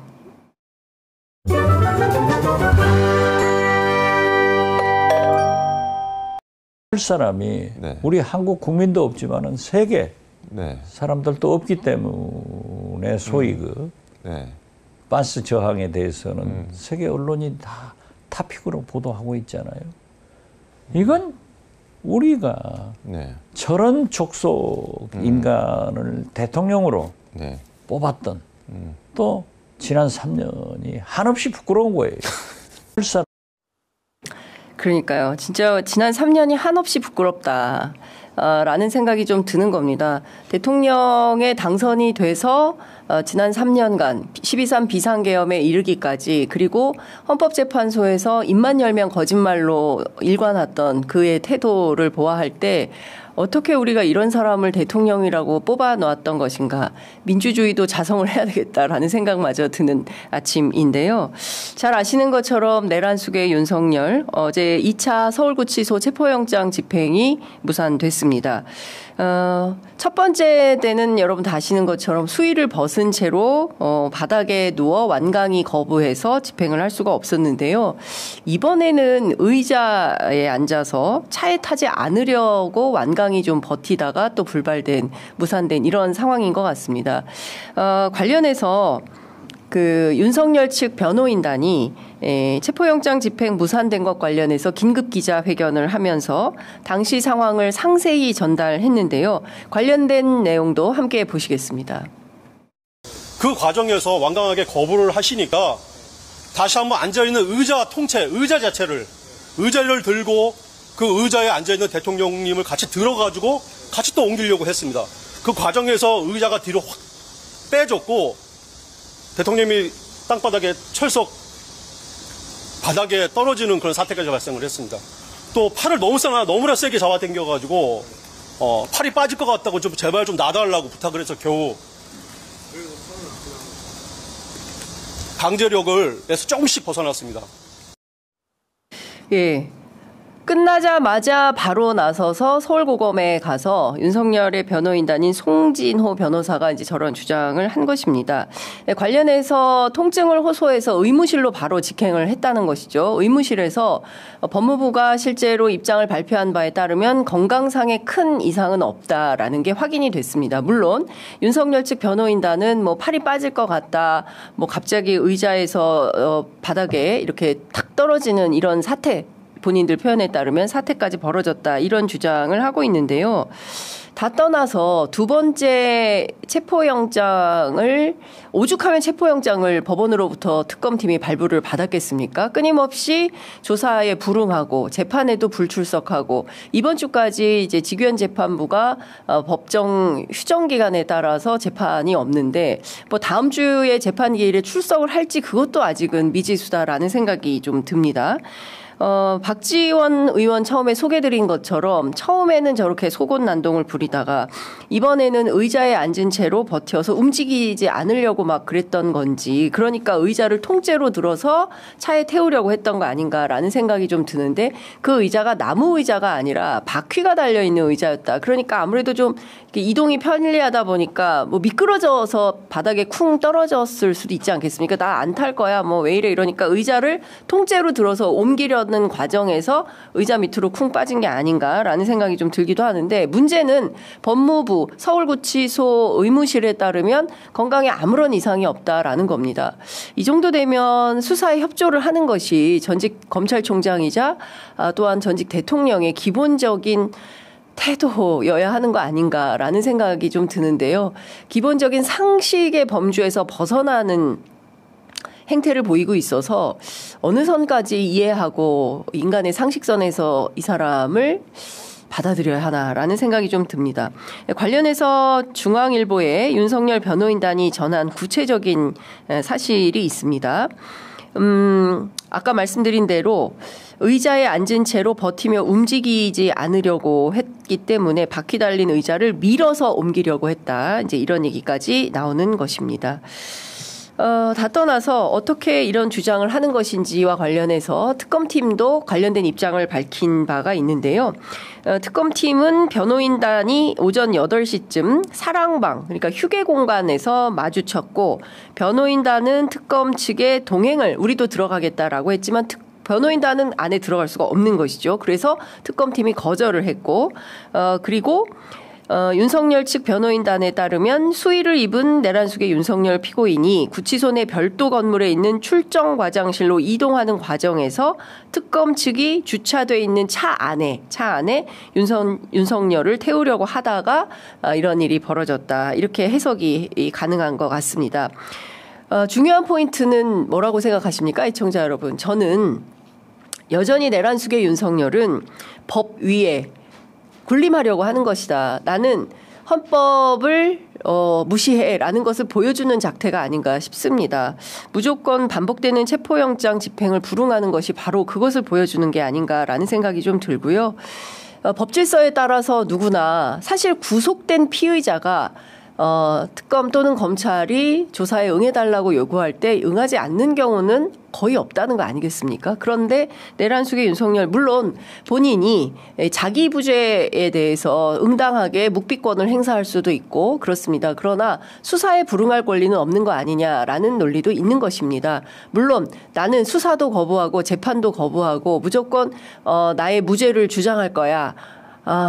라고 할 수도 있죠. 본인 주장에 따라서. 그렇다면 법원에서 그의 태도를 보고 재판 과정에서 어떤 지금까지 취합된 증거에 따라서 어떤 결정이 내려질지는 모르겠으나 지금 상황은 그동안 평범한 수용자들이 보이는 그런 태도와 전혀 다른 태도로 일관하고 있다라는 생각이 좀 드는 겁니다.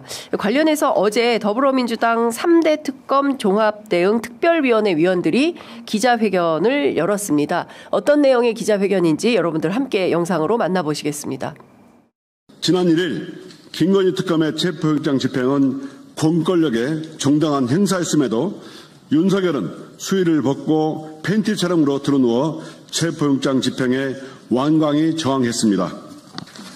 윤석열은 국가 사법 질서를 조롱하고 있으며 전직 대통령이라는 지위를 방패 삼아 사법 방해를 지속하고 있습니다.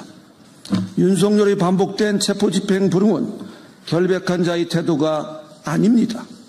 스스로 무죄를 입증할 자신이 없다는 고백이자 진실로부터 도망치려는 비겁하고 추잡한 행위입니다. 윤석열이 법 위에 군림할 수 없다는 사실을 이번 특검 수사를 통해 반드시 증명해야 합니다. 이것은 단지 한 사람의 체포영장을 집행하는 문제가 아니라 대한민국이 더 이상 권력에 면죄부를 주지 않는 법치 국가임을 선언하는 일입니다. 국민은 그 과정을 끝까지 지켜볼 것입니다. 네. 고려대학교 박경신 교수가 페이스북에 긴 글을 올리셨습니다. 재소자가 묵비권을 행사할 때 검찰이 체포영장을 발부받아서 강제 집행할 수 있는 권한이 있다면 그 자체로 재소자에 대한 인권 침해이고 그리고 기소하는 기소청의 강제 집행 권한을 이주로 기존 검찰과 같은 권력 노름을 하게 될 때 그때 또 다른 인권 침해가 발생할 때 우리는 어떻게 대응할 것이냐라는 문제의식이 있는 것도 사실인 것 같습니다. 이제 법학자들의 인권법 차원에서 여러 가지 견해가 있는 것도 사실이지만 지금과 같은 상황은 매우 특수한 것이 아닌가 싶습니다. 앞서 더불어민주당 3대 특검 종합대응 특별위원회 위원들이 이 기자회견을 통해서 밝힌 것은 이런 내용인 것이죠. 공권력의 정당한 행사였음에도 불구하고 처음에는 수의를 벗고 속옷 차림으로 완강하게 버티고 체포영장 집행에 불응하는 것이고요. 이것은 국가 사법 질서를 조롱하고 있는 것이 아니냐. 국민을 향해서 총칼을 들이대고 계엄군을 국회 본회의장, 국회 본청에, 국회의사당에 투입했던 내란숙의 윤석열이 총을 쏴서라도 칼을 통해서도 나를 막으라고 경호처를 압박했던 내란숙의 윤석열이 어떻게 했습니까? 한남동 본인의 관저를 요새로 만들고 국민들이 그 추운 겨울에 바로 체포영장을 집행하라고 할 때 그 순간에도 그는 그 안에서 권력 노름을 하고 있지 않았습니까?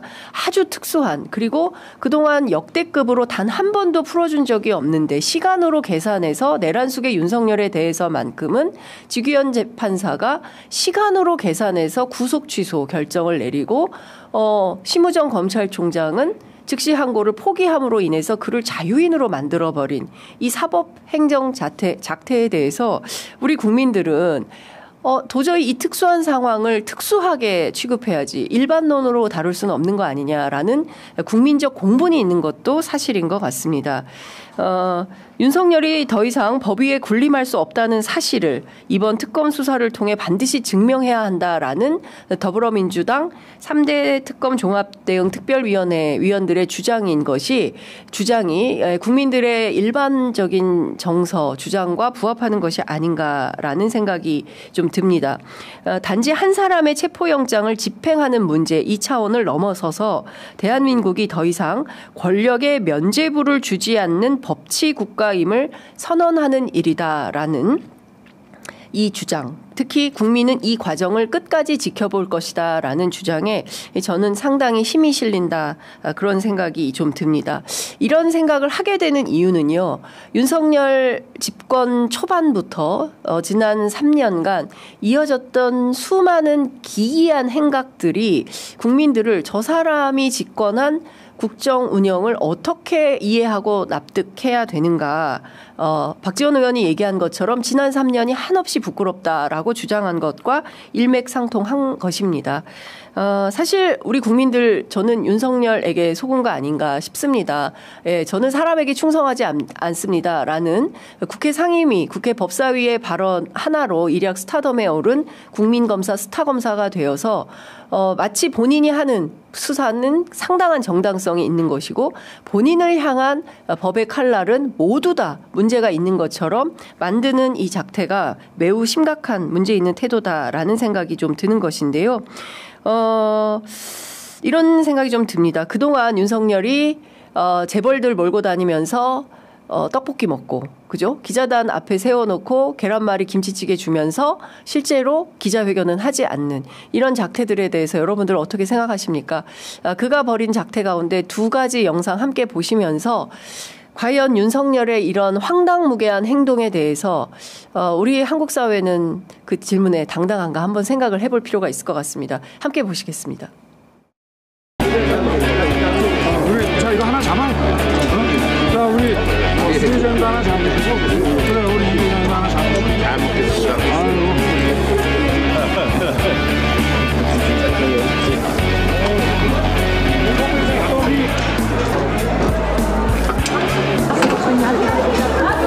떡볶이떡이 이렇게 쫀득쫀득한 거 아니야?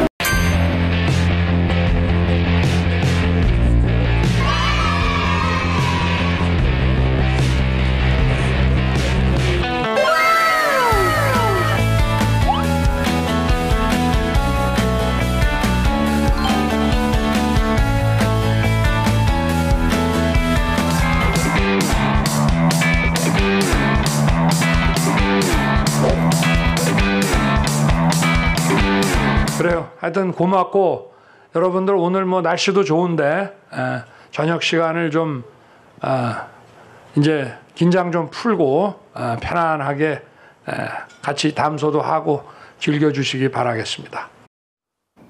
저는 개인적으로 윤석열의 저런 삼겹살과 계란말이와 김치찌개 앞에 상당한 모멸감을 느낍니다. 예, 기자들이 뭐 김치찌개 계란말이 못 먹어서 난리 난 것도 아니고요.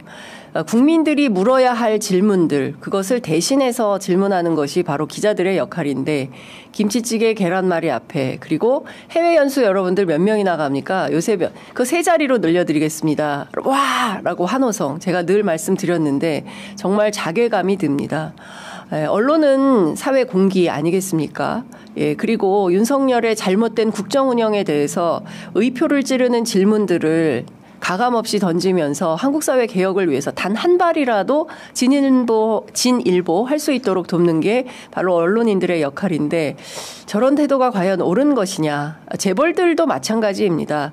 예, 나오라니까 나왔겠죠. 예, 권력과의 관계를 단절할 수 없으니.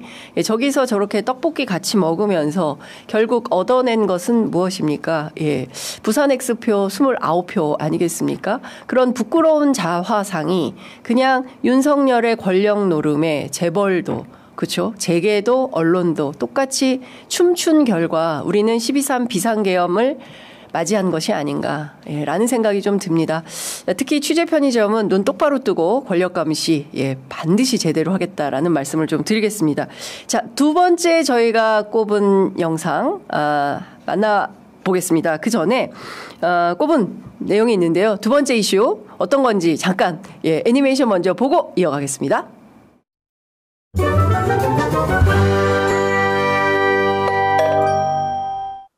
네, 법원이 굉장히 빠르게 움직이고 있죠. 특검이 청구한 김건희 씨에 대한 구속영장 청구 때문인데요. 법원은 내주 화요일입니다. 오는 12일 오전 10시 10분에 김건희 씨에 대한 구속영장 실질심사를 한다고 밝혔는데요. 민중기 특검팀이 자본시장법 위반 그리고 정치자금법 위반 특정범죄 가중처벌법상 알선수재 혐의로 김건희 씨에 대한 구속영장을 청구했기 때문입니다. 오정희 특검보가 어제 기자들에게 이렇게 얘기했습니다. 도이치모터스 주가 조작 이것은 자본시장법 위반과 관련된 혐의이지요. 그리고 명태균 무상 여론조사 및 공천 개입, 정치자금법 위반에 해당된다고 보는 것입니다. 그리고 건진법사 청탁, 이것은 특가법상 알선수재 혐의에 해당한다라고 설명을 했습니다. 이 세 가지 혐의에 대해서 구속영장을 청구했는데요. 이 가운데 뇌물 혐의 왜 빠졌지? 의아해하실 것 같은데 이 부분에 대해서는 법리적 다툼의 여지가 있기 때문에 우선 빼고 구속이 집행이 되면 그 다음에 추가 조사를 통해서 범죄 혐의를 입증하는 방향으로 특검은 방향을 정한 것 같습니다. 관련해서 오정희 특검보 입장 함께 한번 들어보시겠습니다. 오늘 오후 1시 21분 김건희 씨에 대한 구속영장을 청구하였습니다. 죄명은 자본시장과 금융투자업에 관한 법률 위반, 정치자금법 위반, 특정범죄 가중처벌 등에 관한 법률 위반 알선수재입니다. 이것뿐만 아니라 상당히 많은 사실관계들이 어제 오후부터 오늘 오전까지 언론사들의 단독 보도로 쏟아지고 있습니다. 물론 김건희 씨가 조사 과정에서 토할 것 같다라고 하면서 뛰쳐나가기도 했다는 것이고요. 어지럼증을 호소하기도 하고 뭐 식사를 걸러서 속이 메스껍다 뭐 이런 얘기를 하면서 뭐 계속 수사가 진행되는 과정에서 점심시간 포함해서 휴게 시간을 5번인가 이렇게 얻었다고 하죠. 본인의 건강 상태가 아무리 안 좋다고 주장을 하더라도 이 범죄 혐의에 대해서는 피해가기가 상당히 어려울 것 같다라는 생각이 좀 듭니다. 일단 그 도이치모터스 주가 조작 의혹 사건과 관련해서는 우리 이미 다 알고 있죠. 물론 검찰에서 어떻게 이 혐의에 대해서 무혐의 처리를 할 수 있겠냐. 이미 특검이 출범하기 전부터 서울중앙지검 차원에서도 굉장히 수사를 탄탄하게 꼼꼼하게 해놨기 때문에 도저히 이것은 그 누가 오더라도 이것을 무혐의 처리할 수는 없을 것이다 라고 했는데 결국 이창수 서울중앙지검장이 정리를 하고 말았죠. 명품백 사건도 마찬가지인 것이고요. 그런데 결정적인 증거가 나오지 않았습니까? 그 40%에 대해서는 그 주가 조작에 함께했던 일행에 이익을 남겨줘야 된다라는 김건희 씨의 워딩이 녹음 파일로 확보가 되었다는 거기 때문에 이런 것은 빼박의 증거가 안 될 수가 없다라는 판단이 좀 드는 것이고요. 공천 개입과 관련해서는 어제도 들려들었고 아마 이제 귀에 익숙한 음성이 되셨을 것 같은데 특히 창원 의창구의 출마를 실제로 보장했던 김영선 전 의원의 공천과 관련해서는 그냥 당선인 이름 팔지 말고 미르라고 했어요라고 명태균 씨와 김건희 씨가 통화한 내용이 나와 있습니다. 그 빼박의 증자들이 너무나 많이 있기 때문에 김건희 씨가 이 범죄 혐의를 피해가기는 어렵다라는 생각이 좀 드는 것이고요. 건진법사 청탁과 관련해서는 정말 무수한 주의 주장들이 엎치락뒤치락하면서 오늘은 이렇다는데 내일은 저렇다는데 이랬지만 이 부분과 관련해서는 김건희 씨의 거짓말이 너무나 많이 탄로가 나고 있습니다. 특히 목걸이 있지 않습니까? 6천만 원대. 예, 그라프 목걸이 말고 이것은 통일교에서 건넨 거고 또 하나의 목걸이는 바로 반클리프 아펠이라는 목걸이인 것이죠. 6,200만 원짜리고 이게 경우에 따라서는 크기에 따라서 뭐 1억이 넘는 것도 있다라고 하는데요.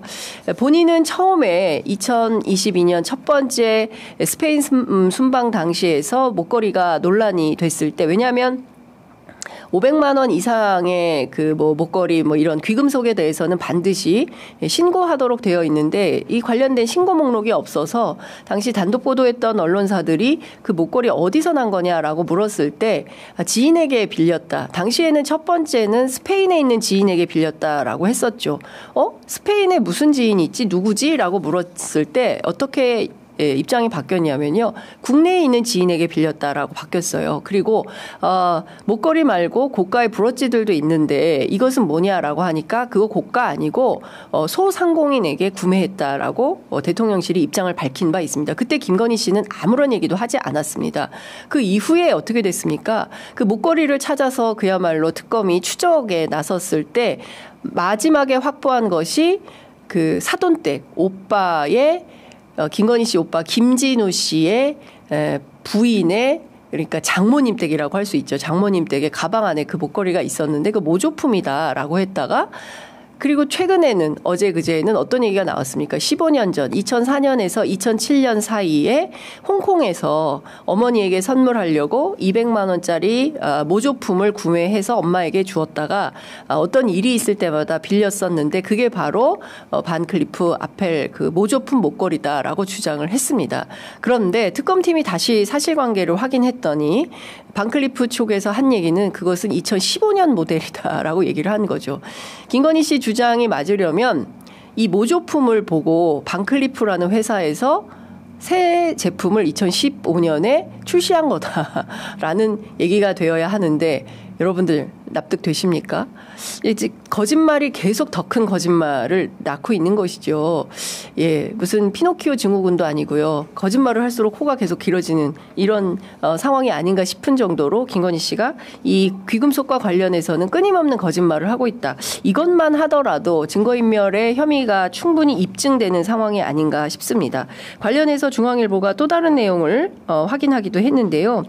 김건희 특검팀에 따르면 김건희 씨가 통일교 세계본부장 윤영호 씨에게 직접 전화해서 그 천마 무슨 인삼가루 있지 않았습니까? 그 관련해서 인삼가루를 먹고 건강이 좋아졌다라고 말한 통화 내역도 확보했다는 것이고요. 그리고 이거 말고도 입증해야 될 것들이 많아요. 물론 지금 아직 실물을 확보하지는 못했습니다. 샤넬백, 그죠? 그리고 그 목걸이 진품, 뭐 이런 등등에 대해서는 확인을 못했습니다. 그리고 그라프 목걸이도 뭐 다이아몬드 100개가 촘촘히 박혀 있는 테니스채 형태의 목걸이라고 하는데 그것도 확실하게 실물을 확보한 것은 아닙니다. 그럼에도 불구하고 특검팀은 이것 모든 것들이 청탁 목적으로 전달된 고가의 물품들일 가능성이 높다. 이 모든 것들을 김건희 씨가 받았을 가능성이 높다라고 특검팀은 판단을 하고 있다는 것입니다. 무엇보다 모조품을 선물로 받은 진품을 숨기려고 바꿔치기 한 거 아니냐. 예. 그러니까 일종의 진품은 어디다 숨겨놓고 뭐 관련해서 양지열 변호사는 마늘밭에 숨겼을 것이다. 홍사훈 기자도 홍사훈 선배도 그렇게 얘기하시는데 저도 그럴 가능성이 있다. 버리진 않았을 것이다 생각합니다. 분명히 김건희 씨에 대한 추가 조사를 통해서 이 진품 목걸이와 귀금속 그리고 가방 뭐 이런 것들을 어떻게 처분했는지 그 내용도 반드시 확인을 해야 될 것 같은데요. 없애진 않을 것이다. 마늘밭에 숨겼다. 저희는 이제 이렇게 보고 있는데 실제로 김건희 씨가 어디에 어떻게 처분을 했는지 이 관련해서는 확인을 해봐야 될 것 같고 무엇보다 바꿔치기 했다면 이거는 죄가 굉장히 위중한 것이죠. 사실을 사실대로 고백하지 아니하고 본인의 죄를 숨기기 위해서 어딘가에 따로 별도의 공간에 그것을 숨겼다고 한다면 이것은 구속의 필요성이 상당하다 이렇게 판단할 수밖에 없다라고 생각을 합니다. 뿐만 아니라 KBS 보도에서는 앞서 말씀드렸던 그 그라프 목걸이 관련해서 건진법사 전성배 씨가 통일교 간부 윤영호 씨에게 김건희 여사용 선물을 받고 김건희 여사에게 전달했다라는 취지의 문자 메시지를 보냈다는 것을 확보했다는 겁니다. 문자 메시지 내용은 이렇다고 해요.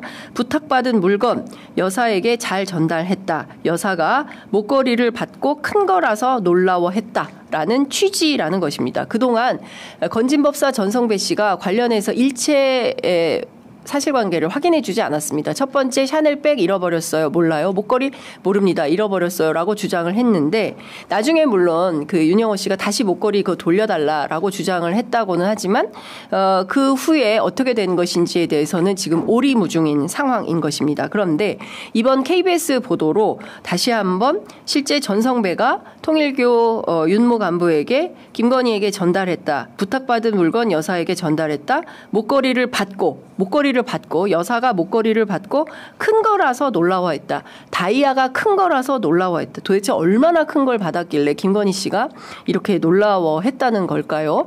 국민들이 김건희 씨가 받은 다이아 목걸이 어떤 건지 실물을 보지 못해서 어느 정도나 큰 건지는 모르겠으나 중요한 것은 앞서 말씀드린 대로 뇌물죄는 그 법리적으로 논란이 있을 것 같아서 그거는 뺐다고 했는데 어쩌면 이번 KBS 보도가 뇌물로 가는 뇌물죄 혐의를 입증하는 길에 징검다리 역할 할 수 있는 중요한 단서가 확보된 것은 아닌가라는 생각이 좀 듭니다. 정말 숨가쁩니다. 김건희, 윤석열 이 부부 사상 최초로 대한민국 건국 이래 최초로 대통령 부부가 전직 대통령 부부가 동시에 구속되는 사태를 맞이할 수 있다라는 게 오늘 아침 조간 일면 머릿기사이기도 한데요. 그야말로 희대의 국정농단으로 대한민국 건국 이래 가장 죄 많은 여성 김건희 씨가 국가를 비즈니스 모델로 삼아서 어디까지 해먹으려고 했었던 것인가. 캄보디아 ODA 그리고 우크라이나 재건 사업을 통해서까지 대한민국 기업들 또는 국가를 통째로 다 자기 손아귀에 넣으려고 했었던 건가. 대한민국이란 나라가 그렇게 간단해 보였나라는 생각이 좀 들고요. 제가 끊임없이 김건희 씨의 그 얇은 목소리로 아무것도 아닌 사람이 정말 국민 여러분께 심려를 끼쳐서 죄송합니다라고 했던 그 발언은 진심 어린 사과가 아니라 여전히 그 안에는 개사과 의 본질이 숨어 있는 것은 아닌가 싶습니다. 예. 본질은 회피하면서 끊임없이 나는 잘못이 없다. 나는 아무것도 아닌 사람이므로 나는 죄가 없다라는 것을 웅변하기 위한 절차에 불과했던 것이 아닌가 싶은 생각이 좀 듭니다. 관련해서 여러분들께서도 많은 생각 드실 것 같고요. 정말 답답하다 생각하실 것 같습니다. 예. 희대의 국정농단은 조희대가 갑이다 이렇게 얘기를 하기도 하는데요. 관련해서 저희들이 또 많은 내용 추가 주말 사이에 취재 열심히 해서 다음 주 월요일 또 단독 보도 여러분들께 찾아뵙도록 하겠습니다. 다음 순서 여러분들이 기대해도 좋음직한 순서입니다. 잠시만 기다려주시면 다음 코너로 바로 이동하겠습니다.